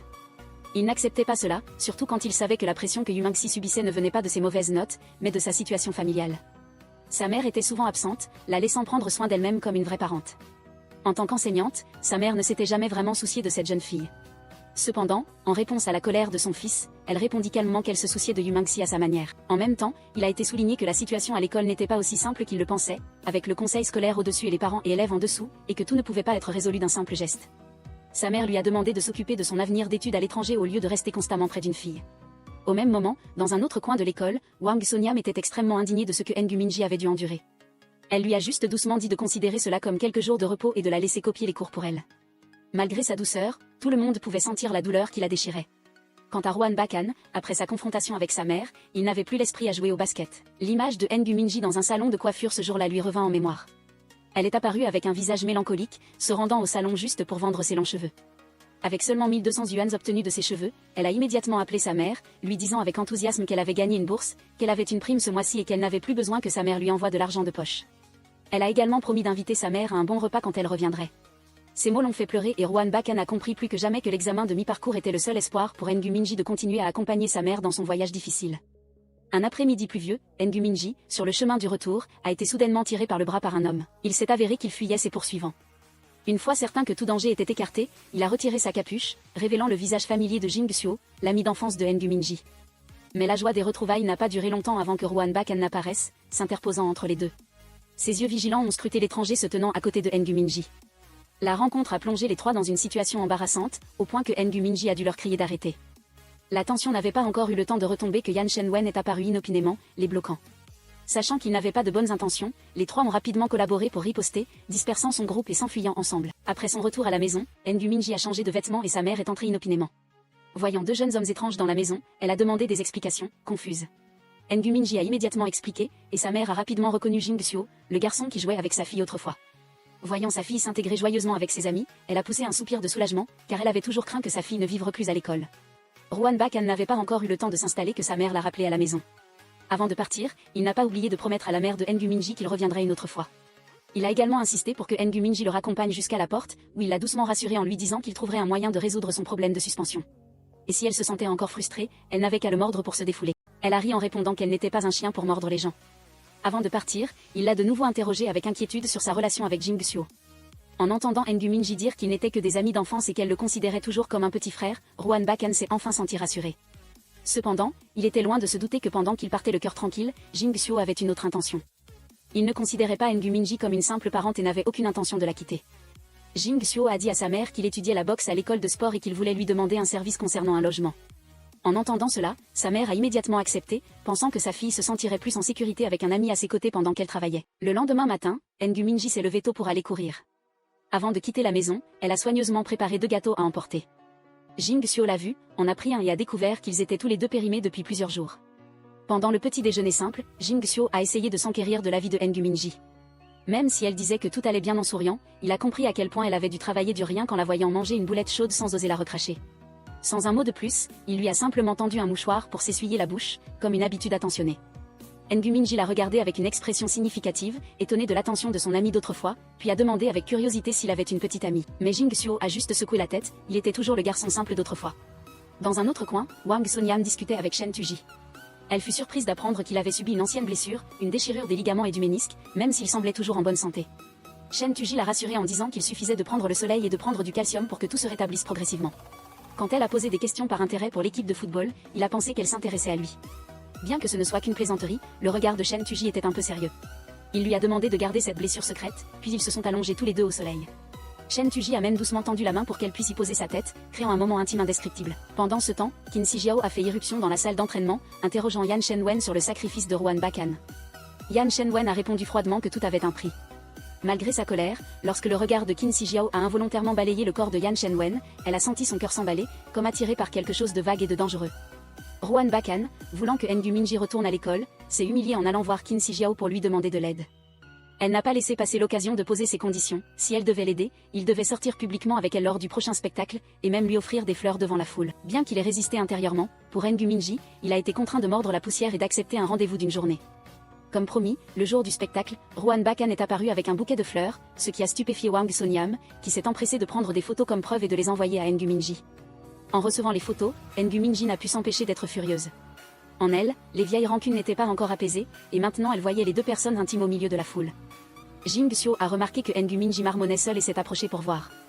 En regardant la photo, il a ri et a raconté qu'il y a 2 ans, lorsqu'il avait accidentellement heurté la voiture de Ruan Bakan, il l'avait vue avec l'autre fille. En entendant cela, Ngu Minji a simplement hoché la tête, son cœur ne pouvant s'empêcher de se serrer. Néanmoins, elle l'a quand même invité à faire du jogging pour se changer les idées. De façon inattendue, pendant qu'elle courait, elle a aperçu Ruan Bakan et Qin Shijiao. En la voyant, Ruan Bakan a immédiatement caché le bouquet de fleurs derrière son dos, tandis que Qin Shijiao a délibérément dit qu'il venait de la ramener après le spectacle. À ce moment-là, Jing Xiu a doucement posé sa main sur l'épaule de Ngu Minji, comme un geste de protection plein de défi qui a laissé Ruan Bakan stupéfait. Il a simplement dit qu'il s'entraînait avec Ngu Minji et ne voulait pas déranger les rendez-vous des autres. Puis, ils sont partis tous les deux, laissant Ruan Bakan seule. Elle ne comprenait pas pourquoi elle était impliquée dans tant de problèmes. Apparemment, elle n'avait rien fait de mal, mais elle devait quand même s'efforcer de prouver son innocence. Jing Xiu a doucement dit que dans une école aussi bondée, peu de gens la comprenaient vraiment. Pour les étrangers, tout n'était que des commérages à entendre puis à oublier.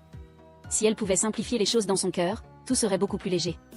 En entendant cela, Ngu Minji s'est senti soulagé d'un poids et beaucoup plus paisible. Au même moment, après un rendez-vous, Qin Shijiao avait pris sa propre décision.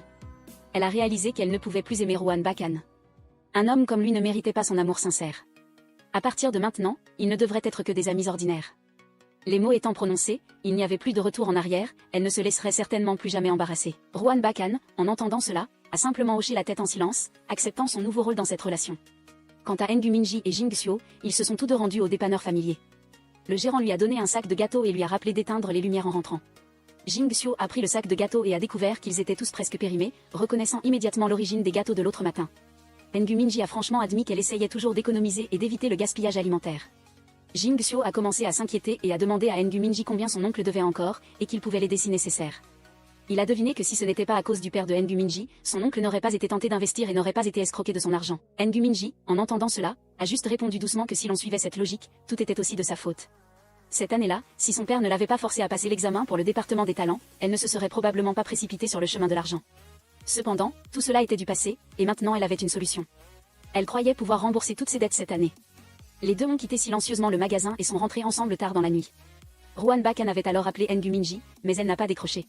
Allongée sur son lit, elle était troublée, ne comprenant pas son état d'esprit. Un message de lui est rapidement apparu, il l'attendait devant sa porte. Elle ne voulait toujours pas le rencontrer jusqu'à ce que sa voix résonne, menaçant que, s'il n'apparaissait pas, il crierait à tout le quartier. Finalement, Ngu Minji a dû sortir.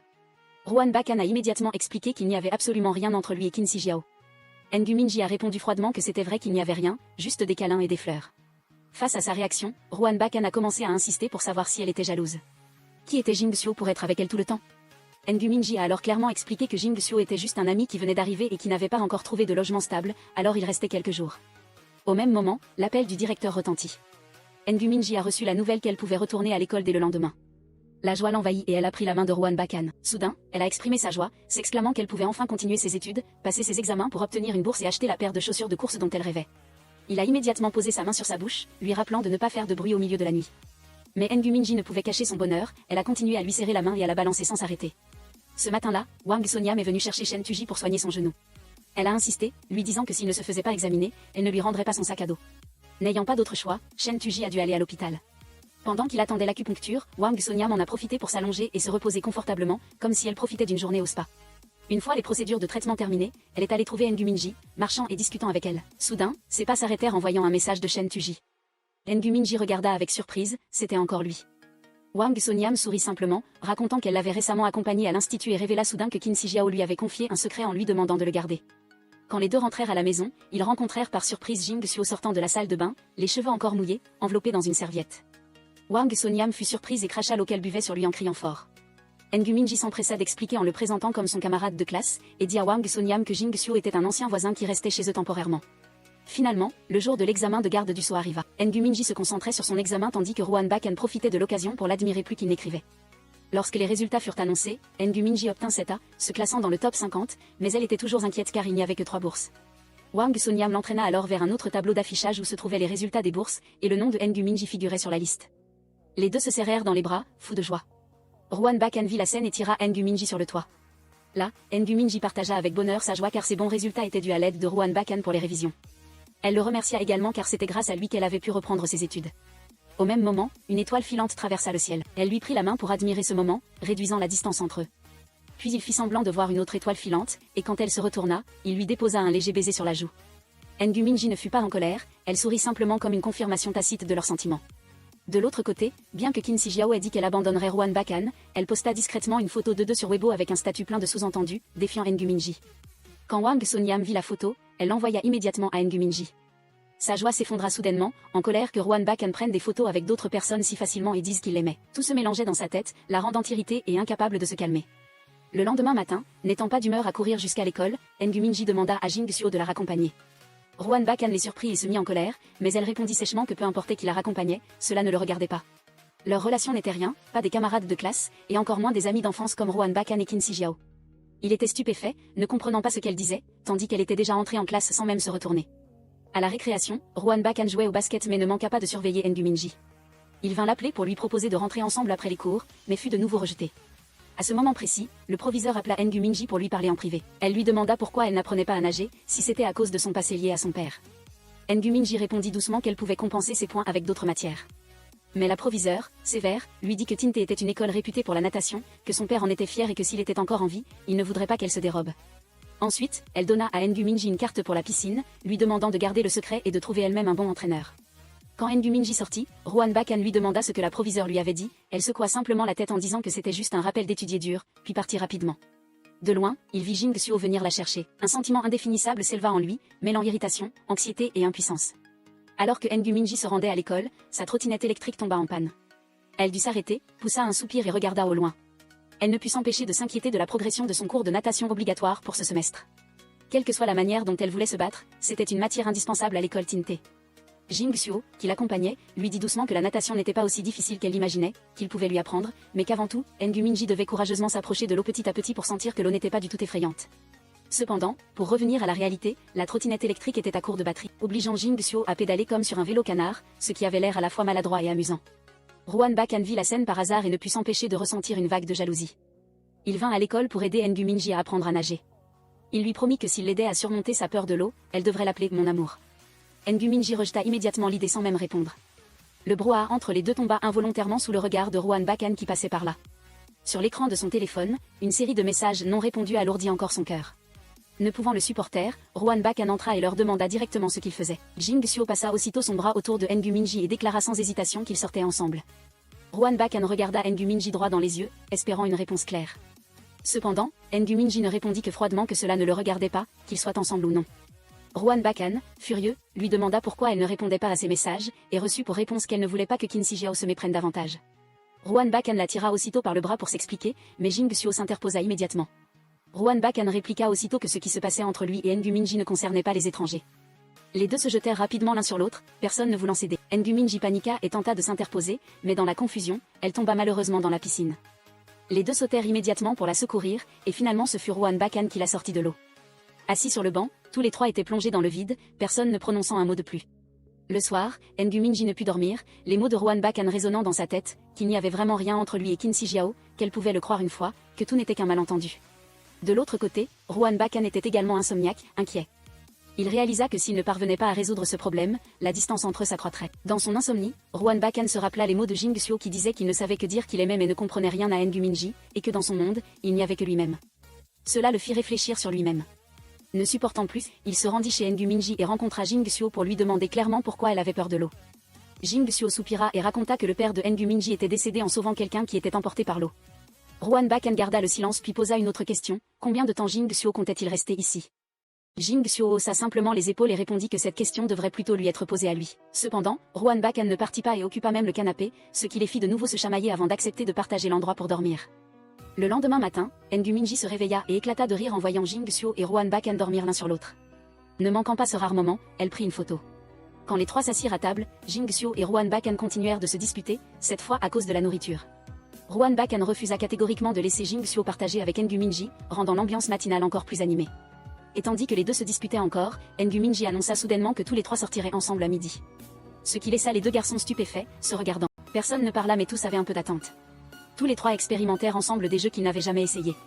Des rires résonnèrent dans toute l'aire de jeu, comme pour dissiper toutes les inquiétudes accumulées.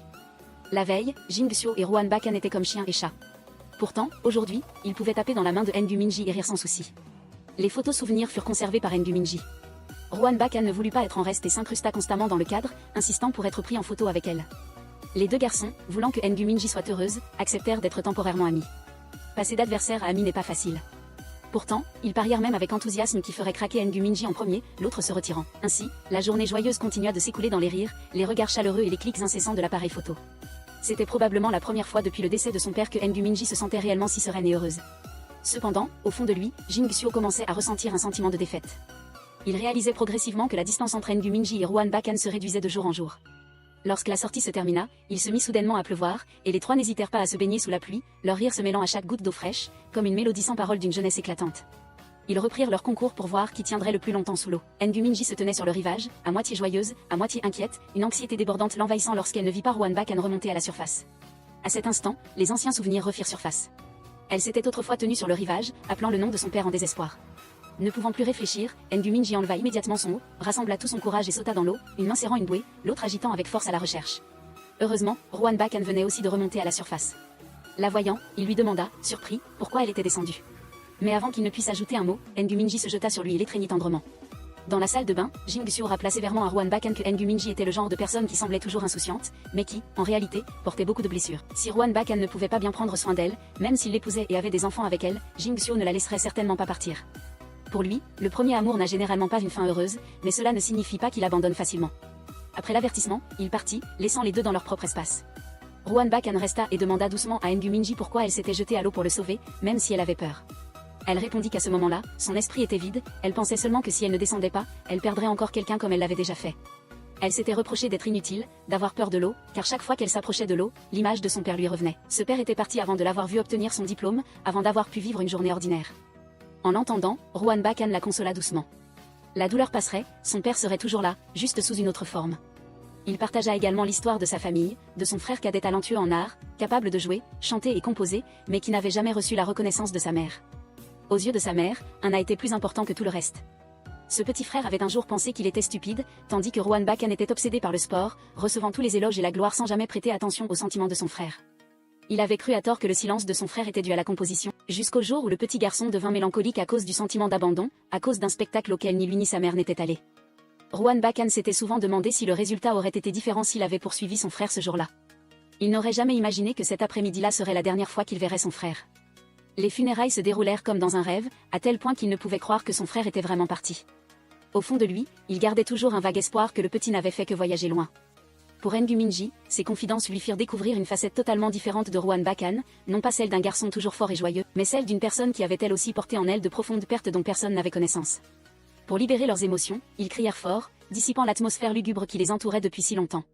Ruan Bacan fut celui qui apprit à N'Gu Minji à nager, même si le temps passé à nager était minime comparé aux jeux et plaisanteries. Elle ne se souvenait plus combien de fois elle avait avalé de l'eau à cause de ses taquineries, mais ses yeux brillants à ce moment-là étaient remplis de gratitude et de soulagement. Le soir, Ruan Bacan raccompagna N'Gu Minji chez elle. Quand elle lui demanda s'il s'était déjà demandé pourquoi elle avait la clé de la piscine, il sourit simplement et dit que sa mère lui avait dit de garder le secret. Elle comprit alors qu'il le savait depuis longtemps. Elle n'oublia pas de mentionner la proviseure, qui, bien qu'en apparence stricte, était en réalité très indulgente. Avant qu'elle ne rentre chez elle, il lui demanda soudain si elle était libre pour le bal de mercredi prochain, car il voulait l'inviter à danser. N'Gu Minji hocha la tête, les yeux pétillants d'une attente sans précédent. Pendant ce temps, Qin Shijiao attendait Ruan Bacan devant sa maison. En le voyant, elle afficha immédiatement une attitude familière, disant qu'elle voulait choisir sa tenue de bal comme chaque année. Mais cette fois, Ruan Bacan refusa catégoriquement, disant qu'il avait déjà invité N'Gu Minji. Qin Shijiao ne put s'empêcher de s'énerver, lui reprochant de ne pas l'avoir prévenu. Cependant, Ruan Bacan rétorqua que chaque année, elle le considérait comme son cavalier par défaut sans jamais lui demander son avis, sans jamais le respecter réellement. Quand Qin Shijiao dénigra N'Gu Minji, disant qu'elle n'était pas digne, ne savait pas danser, danser au bal, être présente et appréciée pour ses talents de danseuse, et ne ferait que lui faire honte sur scène, Ruan Bacan répondit calmement qu'il préférerait s'asseoir dans les gradins avec N'Gu Minji plutôt que d'être à ses côtés. Il n'oublia pas de rappeler les paroles que Qin Shijiao avait prononcées auparavant, ce qui la mit tellement en colère qu'elle rentra chez elle et défoula sa rage en coupant en morceaux la robe de bal qu'elle avait préparée. Yan Shenwen, témoin de cette colère, lui demanda la raison et elle lui raconta tout. Après l'avoir écouté, il promit catégoriquement qu'il ne les laisserait pas danser ensemble. De l'autre côté, N'Gu Minji et Wang Sonyam étaient en train de choisir des robes et des chaussures pour le bal. Jing Xiu rentrait de l'école par hasard et écoutait la conversation depuis l'extérieur de la porte. N'Gu Minji se plaignit que toutes les robes étaient trop chères, qu'elle n'avait pas assez d'argent pour en acheter. Mais malgré cela, elle voulait quand même bien se préparer pour le bal. Ruan Bacan ne l'avait pas seulement invitée, il lui avait aussi patiemment enseigné chaque mouvement de danse, danser au bal, être présente et appréciée pour ses talents de danseuse. Ces séances d'entraînement intenses devinrent progressivement plus douces que stressantes car il n'y avait plus de distance entre eux. Même pendant son temps libre, il venait au dépanneur et continuait à s'entraîner avec elle, puis ils buvaient ensemble du lait à la fraise, un symbole de la douceur qui commençait à fleurir entre leurs deux cœurs. Quand Minnie et Bacan rencontrent Sonyam et Tuji par hasard, Li Shaoyang et Jia Shuao sont aussi de la partie. Au milieu des réjouissances, Tuji ne peut pas boire d'alcool parce qu'il prend des médicaments, et Sonyam ne veut pas le laisser seul, alors elle boit sans cesse à sa place. Elle boit au point d'être complètement ivre, ce qui oblige Tuji à la raccompagner chez elle. Il lui dit doucement que si elle n'a pas son côté, il vaut mieux qu'elle ne boive plus d'alcool. Mais à ce moment-là, Sonyam était si ivre qu'elle n'a rien entendu clairement. Dans un état second, elle lui demande s'il pouvait être son partenaire de danse pour le prochain bal. Quand elle l'entend refuser, elle pense, déçue, qu'il a sûrement quelqu'un d'autre. Mais Tuji ne laisse pas le malentendu perdurer. Il précise que s'il accepte d'être son partenaire de danse, c'est parce qu'il le veut lui-même, et non parce qu'elle lui a demandé de l'aide. Puis il l'invite officiellement à être sa partenaire de danse pour la soirée. Sonyam sourit, les yeux pétillants, et hoche la tête avec joie pour accepter, puis ils s'étreignent tous les deux comme si les choses inexprimées avaient trouvé un langage commun. Le lendemain matin, Sonyam traîne à nouveau Tuji à l'hôpital pour un examen. D'habitude, elle est forte en parole, mais au moment de la prise de sang, il lui suffit de voir l'aiguille et le sang rouge pour s'évanouir. Quand elle reprend conscience, son regard confus et son visage pâle ne font que pousser Tuji à la regarder, impuissant, en secouant la tête. Dans un autre coin, Minnie, bien qu'à la maison, s'entraîne assidûment pour le bal.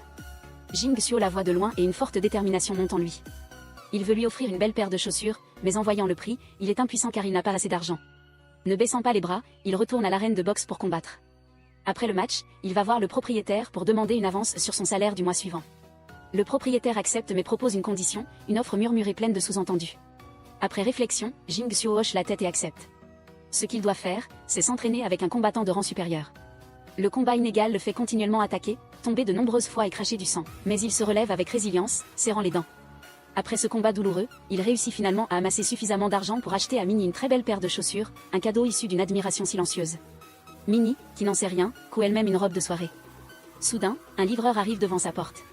Elle court pour prendre le colis et n'est pas peu surprise en ouvrant une boîte exquise, à l'intérieur de laquelle se trouve une paire de chaussures de verre étincelantes. Elle imagine que c'est Bakan qui les lui a offertes, et ses lèvres ne cessent de sourire timidement, pleines d'attente. Le soir venu, Minnie se maquille et enfile une jolie robe, attendant devant sa porte que Bakan vienne la chercher. Pendant ce temps, Bakan, en route vers chez elle, est soudainement arrêté par un groupe d'individus. Les voyant, ils demandent froidement où se trouve leur chef. Mais la seule réponse est un sourire provocateur, leur chef est déjà au bal, et lui ne pourra pas y aller ce soir. Minnie attend devant sa porte, pleine d'impatience car Bakan n'est toujours pas apparu. Elle l'appelle mais il ne répond pas. Au même moment, un appel de Sonyam la surprend. Pour sauver la face, Minnie ment rapidement en disant qu'elle est en route. Alors qu'elle hésite, ne sachant que faire, Minnie voit soudain apparaître Jing Xiu. Il sort de sa voiture et lui rappelle qu'il est presque l'heure du bal. En entrant dans l'espace somptueux et luxueux du bal, Minnie se sent soudainement petite et mal à l'aise. Cependant, grâce aux encouragements sincères de Jing Xiu, elle retrouve son calme. Minnie s'avance au milieu du bal où les regards se portent sur elle, mais pas de manière entièrement amicale. Un groupe d'anciennes amies la raille, la traitant de vilain petit canard devenu cygne. Au même moment, Qin Shi Jiao s'approche, interrompt les moqueuses et se montre bienveillante en passant autour du cou de Minnie un collier de perles. Elle dit que Minnie doit être digne de Bakan, qui a été son partenaire de danse pendant de nombreuses années. Malgré son malaise intérieur, Minnie la remercie poliment. Elle est restée là longtemps, ses yeux cherchant constamment la silhouette familière dans la foule. Mais Bakan n'était toujours pas arrivé. Sonyam est venue la voir, lui disant qu'elle était magnifique aujourd'hui, et a été surprise de ne pas encore le voir apparaître. Alors que les couples montaient tour à tour sur la piste de danse, Minnie restait seule au milieu des lumières et de la musique. Bien qu'elle se soit beaucoup entraînée, elle était maintenant envahie par un sentiment de solitude et d'infériorité. En voyant Qin Shi Jiao danser avec éclat à côté de Yan Shenwen, les mots qu'elle avait prononcés plutôt résonnèrent dans l'esprit de Minnie. Elle sentait qu'elle n'appartenait pas à cet endroit et s'apprêtait à partir quand Bakan est soudainement apparu. Il lui a pris la main et l'a entraînée au milieu de la lumière. Son apparence aujourd'hui est plus élégante et radieuse que jamais. Son apparition opportune met Qin Shi Jiao en colère, qui se tourne vers Yan Shenwen pour lui demander pourquoi il a menti en disant que Bakan ne pouvait pas venir. Mais malgré l'agitation autour d'eux, Minnie semble revigorée. Elle monte sur scène, les yeux brillants de confiance, et exécute avec Bakan des pas de danse fluides et parfaitement synchronisés. Toute la salle éclate en applaudissements, tous les gens les saluent d'une seule voix comme le roi et la reine du bal. Au même moment, ailleurs, Jing Xiu endure toujours des combats de boxe brutaux, le prix à payer pour l'argent destiné à la paire de chaussures de la fille qu'il aime secrètement. Quant à Minnie, après sa performance, elle quitte la piste de danse sous les yeux admiratifs de tous. Qin Shi Jiao, furieuse, entraîne immédiatement Yan Shenwen sur scène et l'embrasse de manière provocante. Ne s'arrêtant pas là, un groupe de mauvais amis pousse délibérément Minnie à remonter sur scène. Sans hésiter, Minnie retire ses chaussures de verre et se tient seule au milieu de la scène. Avec une grâce naturelle, elle se produit avec agilité, rendant l'atmosphère vibrante. La foule répond par des pas de danse improvisés, la musique entraînante et les rires résonnent dans toute la salle. Qin Shi Jiao, ne supportant plus, entraîne Zheng Wen et s'en va en colère. Le bal se termine. Sur le chemin du retour, Minnie babille sans cesse avec Bakan. Elle n'a toujours pas oublié la performance de Qin Shi Jiao et Zheng Wen et s'exclame avec admiration. Il réagit immédiatement, se demandant ce qu'il y a d'admirable dans un baiser. La voyant s'apprêter à changer de sujet, il s'arrête brusquement devant sa porte et lui demande si elle a autre chose à dire. Minnie n'hésite pas à se retourner et à dire que cette nuit, elle est la reine et lui est le roi du bal. Au moment où il s'apprête à lui pincer la joue, elle réagit rapidement par une légère morsure, ce qui le fait rire, puis il la regarde silencieusement pendant un long moment, comme s'il voulait graver ce moment radieux à jamais dans son cœur. Alors que Bakan se penche pour embrasser Minnie, Jing Xiu revient. Cette apparition inattendue les embarrasse tous les deux. Minnie invente rapidement l'excuse que sa jambe vient de se brûler et que Bakan la raccompagne simplement chez elle. Entendant cela, Jing Xiu s'approche pour examiner la blessure, proposant de l'aider à appliquer de la pommade plus tard. Minnie interroge soudainement Jing Xiu sur la raison de son retour tardif, puis lui demande curieusement si les toutes nouvelles chaussures à talons hauts ont été achetées par lui. Jing Xiu nie vite, mais son regard est fuyant. Bakan comprend immédiatement et déclare qu'il a acheté les chaussures pour aider Jing Xiu à garder le secret. Minnie, embarrassée par la valeur des chaussures, insiste pour le rembourser petit à petit, puis dit rapidement au revoir et entre dans la maison. À ce moment-là, Bakan ne peut contenir ses doutes, il tire Jing Xiu à part et lui demande clairement où il a trouvé l'argent. Mais Jing Xiu reste silencieux, ne voulant rien ajouter. Pendant que Minnie range sa maison, quelques créanciers font irruption. Ne trouvant pas d'argent liquide, il fouille ses affaires et découvre la coûteuse paire de chaussures à talons hauts. Il la soupçonne d'avoir de l'argent mais de refuser de rembourser ses dettes, la menaçant que si elle n'apportait pas l'argent pour acheter ses chaussures dans les 7 jours, elle ne les reverrait plus. Elle s'est précipitée pour les réclamer mais a trébuché et est tombée devant sa porte. Au même moment, Jing Xiu est revenu, l'a vue tomber, s'est approché pour l'aider à se relever, puis l'a portée dans la maison, nettoyant ses blessures avec tendresse. La nuit tombée, Bakan a découvert que Jing Xiu sortait en cachette, et l'a discrètement suivi. Arrivé dans une arène de combat souterraine, il a été stupéfait de voir Jing Xiu se faire rouer de coups. Ne pouvant plus rester les bras croisés, il s'est précipité pour intervenir mais a été arrêté par le gérant de l'endroit, qui a souligné que Jing Xiu avait signé un contrat et que personne ne devait interférer. Bakan avertit Jing Xiu avec colère que si Minnie apprenait cela, elle en serait très peinée. Ne supportant pas de voir Jing Xiu continuer à se faire frapper, il décide de prendre sa place sur le ring, même si la boxe n'est pas son domaine de prédilection. Il est martyrisé au point d'être ensanglanté et défiguré. Tous deux rentrent chez eux, couverts de contusions. Il lui raconte l'histoire passée de leurs deux familles. Son père avait entraîné le père de Minnie à investir dans une affaire financière. Au début, ils ont fait des bénéfices, mais ensuite ils ont tous deux été arnaqués et ont fait faillite. Le père de Minnie, par sens des responsabilités, a vendu sa maison pour rembourser les dettes puis a disparu. Quant à la mère de Minnie, elle a travaillé dur pour élever sa fille et rembourser les dettes pendant de nombreuses années. Quant à Jing Xiu, il a vécu avec son père après le divorce de ses parents, grandissant avec le sentiment d'être abandonné et de n'avoir plus d'endroit où aller. À part Minnie et sa mère, il n'a personne d'autre comme parent. Bakan réfléchit un instant puis demande si Jing Xiu a boxé pour aider Minnie à rembourser ses dettes. Jing Xiu hoche la tête mais maintenant le but est différent. Il n'aurait jamais pensé que ses chaussures seraient si chères qu'il devrait avancer 2 mois de salaire. Mais il supplie Bakan de ne pas en parler à Minnie. Bakan le conseille ensuite de ne plus boxer. Il s'occupera de l'argent. Il souhaite partager le fardeau de s'occuper d'eux deux. Tous deux rentrent chez eux, le visage encore tuméfié. Minnie les voit et s'inquiète, soupçonnant qu'ils se sont battus. Ne voulant pas l'inquiéter, ils lui mentent en disant qu'ils ont eu un petit désaccord mais qu'ils se sont réconciliés. En entrant, Bakan voit par hasard une blessure à la jambe de Minnie. Elle continue de cacher la vérité en disant que c'était juste une chute. Jing Xiu l'appuie en disant qu'ils se sont juste chamaillés et qu'ils se sont heurtés. Mais Bakan commence à percevoir une autre vérité. Il entre silencieusement dans la salle de bain et voit que tout est en double, brosse à dents, verre, serviette. Les mots de Jing Xiu résonnent dans sa tête, disant qu'entre lui et Minnie, il y a 2 mondes différents. Il peut considérer cela comme une émotion passagère, mais elle ne peut pas supporter la douleur. En les voyant jouer joyeusement, le regard de Bakan se refroidit progressivement. Il choisit de tourner le dos et de partir silencieusement au milieu de la nuit. Bakan erre sur le chemin du retour quand il rencontre de nouveaux Ziwei. Ils entrent pour boire et discuter tranquillement. Ziwei lui montre son avis d'admission à l'université de Californie à Los Angeles, une dernière chance pour lui. Il dit qu'il y réfléchira tout en s'enquérant de la vie actuelle de son aîné. Il apprend que son mariage va bien et que tout se passe pour le mieux. Tous deux continuent de discuter joyeusement, ravivant de vieux souvenirs. Dans un autre développement, le marathon de Wuhan est sur le point d'avoir lieu. Minnie cherche une paire de chaussures de course adaptées mais hésite encore car elle attend les résultats d'un tirage au sort. Au même moment, voyant que Sonyam a envie d'un millefeuille mais que le prix est trop élevé, Minnie lui promet de lui faire un gâteau elle-même. Pendant ce temps, Qin Shijiao retrouve Ziwei pour lui raconter comment Bakan semble avoir été ensorcelé par une nouvelle étudiante. Elle se plaint qu'ils ne peuvent plus se parler depuis que Bak Yang est parti, Bakan est devenu froid comme si elle était son ennemie. Qin Shijiao demande à Ziwei de le raisonner car elle ne peut pas le laisser renoncer à son avenir à cause de quelqu'un d'autre. Ziwei acquiesce. Minnie, habile de ses mains, a terminé le gâteau et s'apprête à l'offrir à Sonyam. Il se trouve que c'est aussi l'anniversaire de Bakan. Qin Shijiao surprend Minnie assise à côté du gâteau et pense qu'il est destiné à Bakan. Sans un mot, elle jette le gâteau par terre. Minnie est furieuse, mais Qin Shijiao prétend qu'elle pensait que c'était une plaisanterie et se moque en disant que Bakan n'aime pas ces jeux d'enfants. Elle ajoute qu'elle est prête à rembourser le gâteau mais s'apprête à partir sans aucun remords. Minnie la retient, voulant clarifier la situation. Une altercation éclate et le bracelet de Qin Shijiao tombe par terre. En colère, elle crie et donne un coup de pied dans le gâteau jeté. Minnie ne se retient plus et lance le gâteau sur Qin Shijiao, puis toutes deux se jettent l'une sur l'autre, se tirant les cheveux en public. Le bruit attire l'attention des étudiants qui assistent à la séance de consultation de Ziwei. Bakan se précipite immédiatement. Qin Shijiao, le voyant, crie à tue-tête, accusant Minnie de l'avoir frappé. Minnie riposte, accusant à son tour Qin Shijiao d'être à l'origine de tout, lui demandant de rembourser le gâteau qu'elle a fait elle-même. Qin Shijiao ne se laisse pas faire et exige que Minnie rembourse son bracelet. Les deux se disputent violemment, Bakan, ne voulant pas que la situation dégénère, tire Minnie loin de là. Sonyam reste et clarifie que le gâteau a été fait par Minnie pour elle et non pour Bakan. Puis elle avertit Qin Shijiao que si elle continue à faire semblant d'être intelligente et rusée, cela ne fera que rapprocher Bakan et Minnie.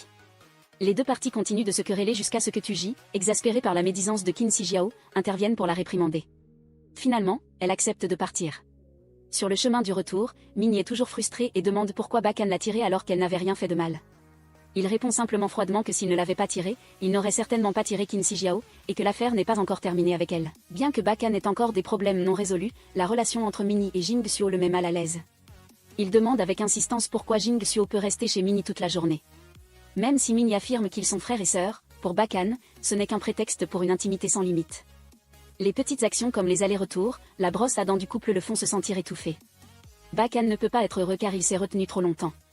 Il avoue qu'il n'en a pas parlé par peur de la rendre mal à l'aise, et non par manque d'intérêt. Il a toujours fait attention à la blessure à sa jambe. La chose la plus importante était l'ambiguïté de leur relation.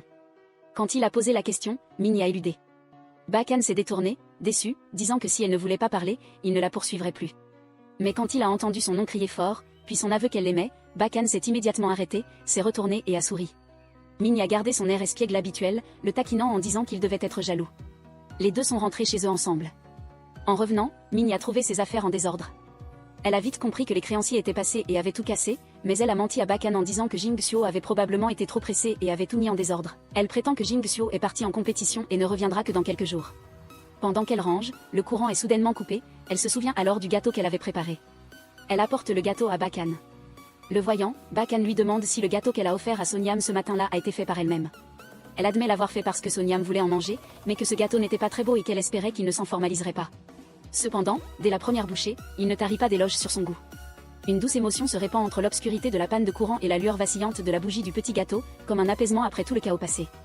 Pour lui, cet anniversaire a plus de sens que jamais. Elle est un peu surprise d'entendre cela, réalisant soudain que c'est son anniversaire, ce qu'il n'avait jamais dit.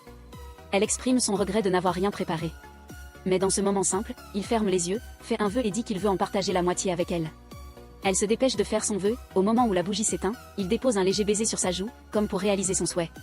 L'atmosphère romantique n'a pas le temps de s'estomper que la lumière de la pièce s'allume de nouveau, et au même instant, son téléphone sonne, lui annonçant qu'elle a gagné un prix. La joie la submerge et la fait éclater de rire, tandis que lui, facétieux, tente de lui étaler du gâteau sur le visage. Les rires résonnent dans la petite maison, mêlés aux échos des émotions. Ailleurs, Sonyam est toujours bouleversée par les paroles acerbes de Qin Shijiao. Elle n'arrête pas de pleurer, essuyant ses larmes avec la cravate de Tuji et se mouchant. Tuji la réconforte doucement, lui disant qu'elle n'avait pas gagné la dispute parce qu'elle n'avait pas exploité tout son potentiel, et que ce que Qin Shijiao avait dit était clairement faux. Il affirme que non seulement sa famille et Minnie, mais aussi lui-même l'apprécie beaucoup. En entendant cela, Sonyam se tourne soudainement vers lui pour lui redemander, comme pour confirmer qu'il était en train de lui avouer ses sentiments. Quand Tuji hoche la tête, elle lui couvre les yeux de sa main, essuie ses larmes, puis se refait une beauté, lui demandant de répéter. Cette fois, il n'hésite pas à exprimer tous ses sentiments cachés, concluant par une déclaration sincère, il l'aime. Émue aux larmes, elle dit que c'est la première fois que quelqu'un lui fait une telle déclaration. Tuji lui essuie doucement les larmes en souriant, puis se penche pour l'embrasser, marquant officiellement le début d'une nouvelle relation.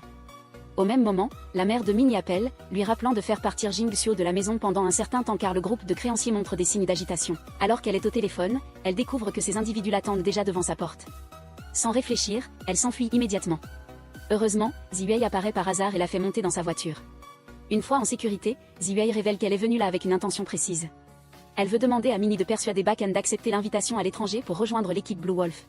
Selon elle, Minnie est la seule personne capable d'influencer Bakan. Si elle veut vraiment le bien de Bakan, elle devrait l'aider une fois à choisir un avenir plus prometteur. Minnie n'est pas sûre que ses paroles suffiront à émouvoir Bakan. Cependant, Ziwei affirme que Bakan n'a jamais prêté attention à une fille de cette manière auparavant. Depuis la mort de Bak Yang, il n'a plus jamais fêté son anniversaire, et pourtant il a accepté de souffler les bougies avec elle. Cela prouve qu'elle est entrée dans son cœur. Elle lui conseille même de partir à l'étranger avec Bakan si elle le peut. Minnie hésite, la situation familiale actuelle ne lui permettant pas de prendre une décision facile. Mais elle supplie Ziwei de garder le secret surtout de ne pas laisser Bakan connaître sa situation. Ziwei promet de garder le secret et est prête à l'aider financièrement si besoin, sans intérêt. Ces mots empreints de compréhension et de sincérité émeuvent Minnie, qui commence à réfléchir à ses choix. Chaque fois qu'elle se sent accablée, Minnie retourne à l'endroit où son père est mort autrefois, un coin vide de sa mémoire, où la douleur n'a jamais cessé. Elle ne peut pas oublier la distance fatidique de 2 minutes. Si seulement elle avait couru un peu plus vite ce jour-là, tout aurait pu être différent. Les cris désespérés de cette année-là résonnent encore à ses oreilles, Minnie se blâme toujours, persuadée d'être celle qui a indirectement causé la mort de son père. Assis à ses côtés en ce moment, Jing Xiu essuie silencieusement ses larmes, partageant doucement sa peine sans un mot. Minnie trouve aussi peu à peu sa voie, le prochain examen pourrait marquer une étape, une affirmation de sa maturité. Elle veut réussir non seulement pour elle-même, mais aussi pour prouver à son père, où qu'il soit, qu'elle peut continuer à vivre dignement. Ailleurs, Ziwei rencontre la mère de Bakan. La conversation entre les deux femmes est pleine de sous-entendus. Interrogée pour savoir si elle avait rencontré Minnie, Ziwei affirme l'avoir vue et croit que Minnie a compris ce qu'elle voulait transmettre. La mère soupire doucement, elle reconnaît que Minnie est une gentille fille, elle l'apprécie beaucoup, mais en tant que mère, elle ne peut parfois s'empêcher d'être égoïste. Ziwei comprend cette douleur et croit que si Minnie peut partir à l'étranger avec Bakan, ce serait une bonne chose. Soudain, Minnie appelle pour proposer de la rencontrer. Après mûre réflexion, elle exprime sa décision au directeur et à Ziwei, elle est prête à aider tout le monde à convaincre Bakan de partir à l'étranger, mais à une condition, personne ne doit lui dire qu'elle n'ira pas avec lui. Minnie espère juste qu'ils garderont tout ce secret avec elle. Le directeur et Ziwei expriment un léger regret, mais finissent par accepter. Ce soir-là, au terrain de football, Minnie prend la main de Bakan pour l'emmener avec elle. Ils arrivent dans un petit parc d'attractions où la grande roue se dresse silencieusement dans la nuit. Assis dans la cabine, Bakan lui demande curieusement pourquoi elle a choisi cet endroit. Minnie dit qu'elle veut juste qu'il respire l'air frais. Il la taquine, pensant qu'elle a choisi cet endroit pour profiter d'un moment intime à deux. Minnie s'apprête à le tapoter mais glisse, manquant de tomber sur lui. Profitant de l'occasion, Bakan n'hésite plus et donne à Minnie un doux baiser au milieu de cet espace scintillant de lumière. Après ce baiser, Minnie prend tout son courage pour avouer qu'elle veut partir à l'étranger pour voir le vaste monde. Elle espère que Bakan l'accompagnera. Il lui demande la raison, surpris, et elle raconte lentement que son père avait autrefois emprunté partout pour qu'elle puisse étudier à Tintai, espérant qu'elle pourrait voir un monde plus vaste. Maintenant, elle veut réaliser ce souhait à sa place. Elle dit aussi que Ziwei lui a auparavant proposé de l'aider à étudier à l'étranger avec Bakan, allant même jusqu'à avancer les frais de scolarité. Cependant, Minnie veut s'efforcer d'obtenir une bourse pour être indépendante. Comme ce n'est qu'un mensonge, elle se pince secrètement la main pour se calmer. En entendant cela, Bakan accepte de l'accompagner à l'étranger, de s'efforcer et de grandir ensemble. Sur le chemin du retour, Minnie remarque soudain l'apparition des créanciers. Elle arrête immédiatement Bakan, prétextant qu'il va pleuvoir pour qu'il rentre. Il part sans se douter de rien. Quand elle se retrouve seule face à eux, Minnie les interroge bruyamment, affirmant qu'elle a remboursé toutes ses dettes et qu'ils n'ont plus rien à lui réclamer. Cependant, il lui présente un contrat stipulant qu'en cas de dépassement de délai, la dette doublera. Mais ces gens ne la laissent pas tranquille, la menaçant froidement que si elle ne paie pas dans les 3 jours, les conséquences ne seront pas agréables. Les F4 entament une phase d'entraînement intense. Tout le monde donne le meilleur de soi, accélérant sans cesse pour perfectionner ses compétences. Cependant, l'œil acéré de Bakan découvre rapidement que Tuji montre des signes de ralentissement par rapport à la normale. Interrogé, Tuji se contente de dire qu'il a une légère élongation musculaire, évitant la vérité. Pendant ce temps, Jiachuao ne cesse de le taquiner sur sa relation avec Minnie. Il raconte aussi que Tuji et Sonia ont développé des sentiments l'un pour l'autre depuis qu'il l'a blessée à la jambe lors d'une séance d'entraînement et qu'il est allé la voir à l'hôpital tous les jours, ce qui a fait naître leur affection. Cette information rend Bakan méfiant car il n'a jamais vu Sonia blessée. Cette nuit-là, Bakan va trouver Tuji pour éclaircir les choses. Face à cet interrogatoire pressant, Tuji ne peut plus cacher la vérité et avoue que la blessure est en réalité une déchirure du ménisque. En entendant cela, Rohan Bakan s'est mis en colère, affirmant que cacher une telle situation était irresponsable envers toute l'équipe.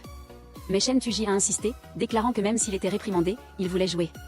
Son attitude a poussé Rohan Bakan à lui dire froidement qu'à ce moment-là, Shen Tuji n'était plus en position de négocier. Le lendemain matin, Shen Tuji est retourné à l'hôpital pour un nouvel examen. Le médecin l'a informé que sa blessure ne pouvait être traitée que par chirurgie et qu'il était impensable de jouer sur le terrain. Il a supplié d'obtenir une injection anesthésiante pour réduire la douleur et continuer à jouer. Mais le médecin l'a averti que cette méthode présentait de graves risques, pouvant aggraver la blessure de façon permanente. En entendant tout cela de l'extérieur, Shen Tuji a abandonné son idée mais il a quand même insisté sur le fait qu'il irait bien. Au même moment, les 2 collecteurs de dettes sont de nouveau venus chez Ngu Minji. Cette fois, ils n'ont pas fait de grabuge mais ont secrètement placé une caméra dans la salle de bain. Quand Ngu Minji se préparait à prendre une douche, il la regardait en douce via leur téléphone et discutait de la vente de la vidéo à Yan Shenwen, un intimidateur notoire de l'école. Cependant, une fois la livraison effectuée, Yan Shenwen les a attaqués à l'improviste, les battant à moitié morts. Bien qu'il se comporte comme un voyou, il déteste absolument de tels actes ignobles. Yan Shenwen a ensuite raconté cette histoire à Qin Shijiao. Le lendemain matin, Qin Shijiao a montré la vidéo à Ngu Minji. Elle a été choquée, pensant que c'était Qin Shijiao qui l'avait filmée en secret, mais elle a affirmé qu'elle avait seulement acheté la vidéo à ces 2 individus. En échange, Qin Shijiao a posé une condition, si Ngu Minji ne continuait pas à fréquenter Rohan Bakan, elle supprimerait toutes les preuves. Ngu Minji a seulement soupiré en silence, elle n'a pas cédé à la menace car elle avait déjà abandonné cet amour. Rohan Bakan allait à l'étranger et elle resterait.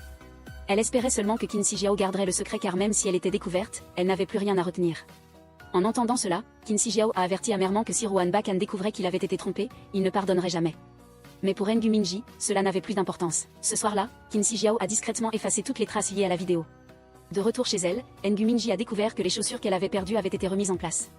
Elle est entrée silencieusement dans la salle de bain, a cherché la caméra et l'a brisée immédiatement.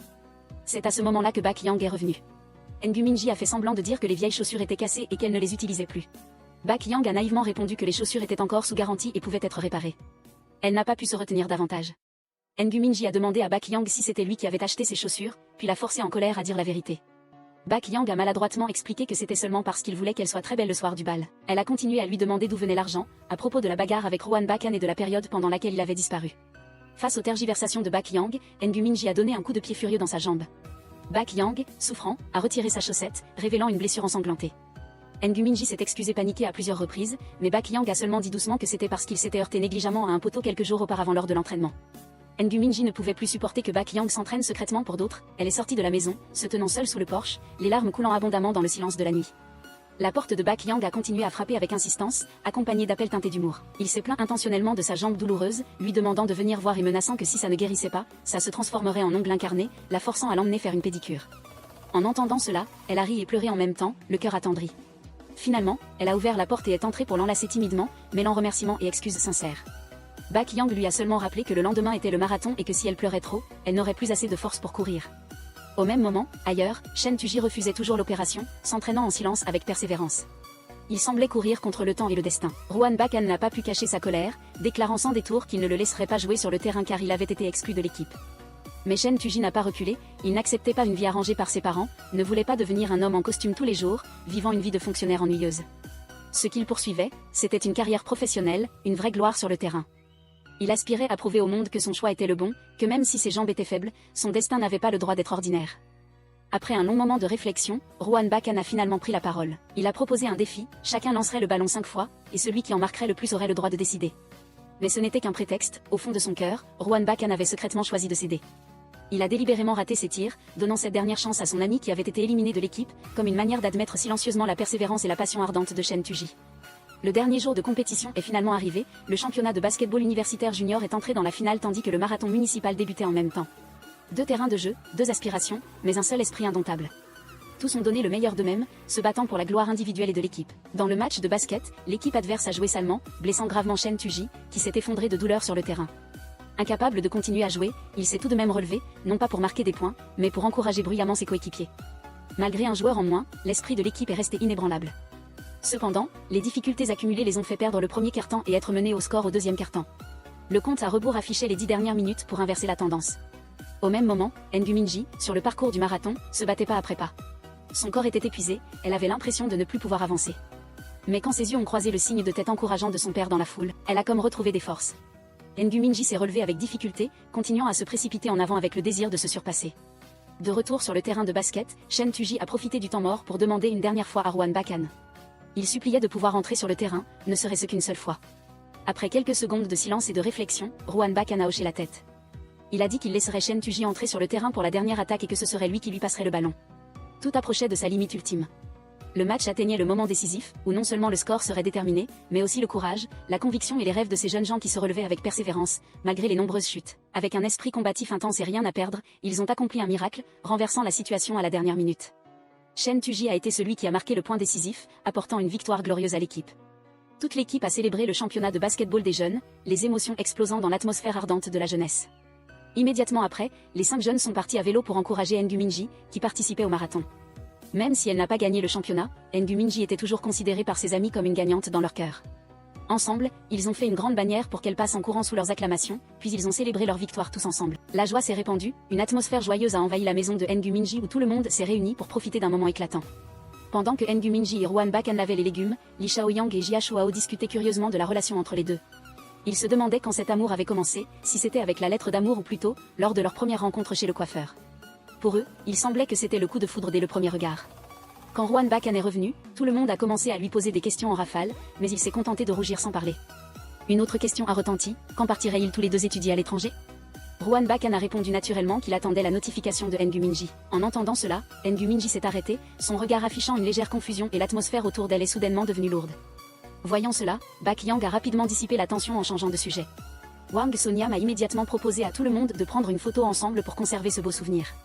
Le lendemain matin, la mère de Ruan Bak-an lui a donné le contrat de l'Université de Californie à Los Angeles, soulignant qu'une fois signé, il ne pourrait pas revenir sur sa parole et qu'une violation causerait de graves dommages à l'équipe de football. Sans hésitation, Ruan Bak-an a signé le contrat puis a immédiatement envoyé un message à Ngu Minji l'invitant à rencontrer une personne importante ce soir-là. Ngu Minji a accepté joyeusement. Immédiatement après, Ruan Bak-an a appelé Ziwei pour lui demander son adresse. Mais il a été stupéfait d'apprendre qu'elle était à Los Angeles pour aider au dernier tour d'admission de l'école. Ziwei devait interviewer personnellement tous les candidats et ne pouvait pas rentrer au pays pour le moment. Pressentant que quelque chose n'allait pas, Ruan Bak-an a immédiatement appelé Ngu Minji, lui demandant à quelle heure elle commençait à travailler. Quand il l'a entendu répondre qu'elle commençait à 8 h comme d'habitude, il lui a demandé si elle allait passer un entretien, puis a dit qu'il arriverait tout de suite. Ngu Minji a commencé à s'inquiéter, pressentant qu'il avait tout découvert. Voyant sa mère joyeuse, Ruan Bak-an lui a demandé directement si elle savait que Ngu Minji n'avait jamais postulé à l'Université de Californie. Le regard sur le visage de sa mère a répondu à toutes les questions. De l'autre côté, Ngu Minji a entraîné Bak Yang en courant vers la gare. Quand le métro est parti, Ruan Bak-an est arrivé et l'a appelée en vain. Il a couru après elle, essayant de la retenir, lui demandant de se montrer pour s'expliquer. Mais Ngu Minji a seulement baissé la tête, n'osant pas regarder en arrière. Voyant son visage abattu, Bak Yang n'a pas pu s'empêcher de se poser des questions. Ngu Minji a amèrement admis qu'elle l'avait trompé et qu'il ne lui pardonnerait jamais maintenant. Ce soir-là, Ruan Bak-an est venu devant la maison de Ngu Minji. Il a dit fermement que si elle ne sortait pas, il ne partirait pas non plus. Il attendrait jusqu'à ce qu'elle apparaisse. La nuit avançait, et jusqu'à minuit, N'Gu Minji restait assise, à garde dans sa chambre. Bak Yang lui a conseillé de sortir car Rohan Bakan était têtu et que si elle ne sortait pas, il ne partirait certainement pas. Mais N'Gu Minji restait immobile, impossible de la faire changer d'avis. Bak Yang est sorti et a dit à Rohan Bakan de rentrer chez lui. Ces mots ont rendu Rohan Bakan furieux, il s'est approché, demandant depuis quand c'était aux autres de décider à sa place. Bak Yang a calmement répondu qu'il pensait ne pas avoir été assez clair, Rohan Bakan ferait mieux de laisser N'Gu Minji tranquille, de lâcher prise. Ces mots, comme des couteaux, ont poussé Rohan Bakan à ne pas se retenir et à frapper Bak Yang en plein visage. Il a seulement dit que si le frapper pouvait aider Rohan Bakan à retrouver son calme et à ne plus blâmer N'Gu Minji, il pouvait continuer. Dans le cœur de Rohan Bakan, quelque chose s'est effondré à ce moment-là. Tous les souvenirs, les promesses, les moments passés ensemble ne faisaient que le rendre plus douloureux. Le sentiment d'avoir perdu quelque chose d'immense le plongeait dans un vide indéfini, un abîme sans fond et sans issue. Ce jour n'était pas seulement un jour ordinaire, mais aussi l'anniversaire de la mort de Bak Yang, le frère cadet de Rohan Bakan. Il s'est assis silencieusement au bord de la mer, là où Bak Yang s'était jeté, laissant un vide que rien ne pourrait combler. 2 ans s'étaient écoulés depuis ce jour, il regardait l'horizon brumeux, le cœur lourd de souvenirs obsédants. Dans le silence de l'aube, il croyait entendre la musique et le chant de son frère au plus profond de son cœur. Il murmurait son nom, espérant que là où il était, Bak Yang était en paix et continuait à composer de magnifiques chansons. Qin Shi Jiao lui a envoyé un court message plein de remords. Elle a admis que toutes les excuses ne suffiraient pas à apaiser la douleur qu'il portait, mais elle voulait quand même parler du fond du cœur. Elle savait qu'à cause de son affaire, Rohan Bakan avait manqué la dernière représentation de son frère. Et après de nombreux efforts, elle a enfin trouvé la vidéo de ce moment, comme une petite compensation pour ce qui ne pouvait être récupéré. En voyant Bak Yang jouer dans la vidéo, Rohan Bakan a souri et a pleuré à la fois. Cette douleur lancinante a été ravivée, mais cette fois pour qu'il puisse toucher un dernier beau souvenir. Levant les yeux au ciel, il a murmuré en lui-même qu'il avait vu le spectacle et qu'il avait vraiment bien chanté. Personne n'aurait imaginé que la raison profonde pour laquelle Rohan Bakan avait manqué le concert d'antan venait d'un acte impulsif. 2 ans auparavant, Qin Shi Jiao, dans un accès de jalousie, avait brûlé toutes les lettres d'amour envoyées à Rohan Bakan. Elle ne savait pas que parmi ces lettres se trouvait aussi l'invitation à la performance de Bak Yang. En découvrant les morceaux de papier brûlés dans les cendres, il est devenu fou de rage, hurlant de colère incontrôlable. N'Gu Minji a pensé qu'il la blâmait pour les lettres d'amour, et a naturellement dit qu'elle l'avait aidé à s'en débarrasser, mais Rohan Bakan n'a pas pris la peine de s'expliquer. D'une seule phrase froide, il a coupé tout lien entre eux, déclarant qu'il garderait ses distances car s'il continuait à se rapprocher, il craignait de développer de la haine. Dès lors, une fissure invisible, jamais refermée, a grandi silencieusement. Dans une autre tournure des événements, Yan Shenwen s'est fermement opposé au mariage de Qin Shi Jiao et de son père. Les 2 adultes se sont disputés, le père étant tellement en colère qu'il a failli frapper son fils, mais Qin Shi Jiao est intervenu à temps. Elle a franchement mis en question leur relation, se demandant s'il s'agissait vraiment d'amour ou simplement d'un lien d'intérêt. Les larmes aux yeux, elle leur a demandé d'abandonner l'idée de se marier. Puis elle et Yan Shenwen sont partis, soulageant leur pression psychologique en se promenant dans la rue, mangeant des glaces et discutant calmement. Cependant, cette paix n'a pas duré longtemps. Quand ils traversaient tous les 2 la route, les 2 hommes qui avaient été battus par Yan Shenwen ont soudainement foncé sur lui en voiture à très grande vitesse, par vengeance. La collision a été brutale, Yan Shenwen est tombé sur la chaussée, le sang s'est répandu au milieu de la rue. Qin Shi Jiao était paralysé. Yan Shenwen est décédé des suites de cet accident fatal, laissant un vide immense et irremplaçable dans le cœur de ceux qui sont restés. Le jour de ses funérailles, Qin Shi Jiao se tenait silencieusement devant la tombe, le regard vague tourné vers l'horizon. Elle a doucement demandé à sa mère pourquoi la mère de Yan Shenwen n'était pas venue lui faire ses derniers adieux. La réponse l'a laissé sans voix, sa mère était décédée il y a longtemps. Au milieu du silence, une sucette est tombée au sol, rappelant une image familière du passé. Son cœur s'est serré, les larmes coulant silencieusement tandis que les souvenirs affluaient avec une clarté déchirante. Elle lui avait dit qu'elle n'aimait pas l'odeur du tabac, et il avait choisi de manger des bonbons à la place. À partir de ce moment, Yan Shenwen est devenue une blessure non cicatrisée dans le cœur de Qin Shi Jiao. Son départ soudain lui a fait réaliser la véritable affection qu'elle portait en elle. Celui qui avait toujours été là pour prendre soin d'elle, l'aimer et tout lui pardonner, c'était lui. Ailleurs, N'Gu Minji était plongée dans une humeur maussade. Elle était devenue silencieuse, toutes ses actions manquaient de vitalité. Bak Yang, au courant de la situation, lui a rappelé que Rohan Bakan était sur le point de partir à l'étranger avec Qin Shi Jiao, et lui a demandé si elle comptait le voir une dernière fois. Car personne ne savait quand il reviendrait de ce voyage, et même si certains chemins ne peuvent être parcourus ensemble, il vaut mieux se dire au revoir. Au même moment, Rohan Bakan a également fait ses adieux à sa mère avant de partir. Dans la voiture en direction de l'aéroport, il a vu la silhouette de sa mère s'éloigner à travers la vitre, puis il a baissé les yeux pour lire les messages qu'il avait envoyés à N'Gu Minji, et auxquels elle n'avait jamais répondu. N'Gu Minji a finalement décidé de courir le chercher. Elle a couru comme jamais, l'appelant par son nom, espérant que juste cette fois, il se retournerait. Cependant, à l'intérieur de la voiture, Rohan Bakan portait des écouteurs, le regard vide, des larmes silencieuses coulant sur son visage.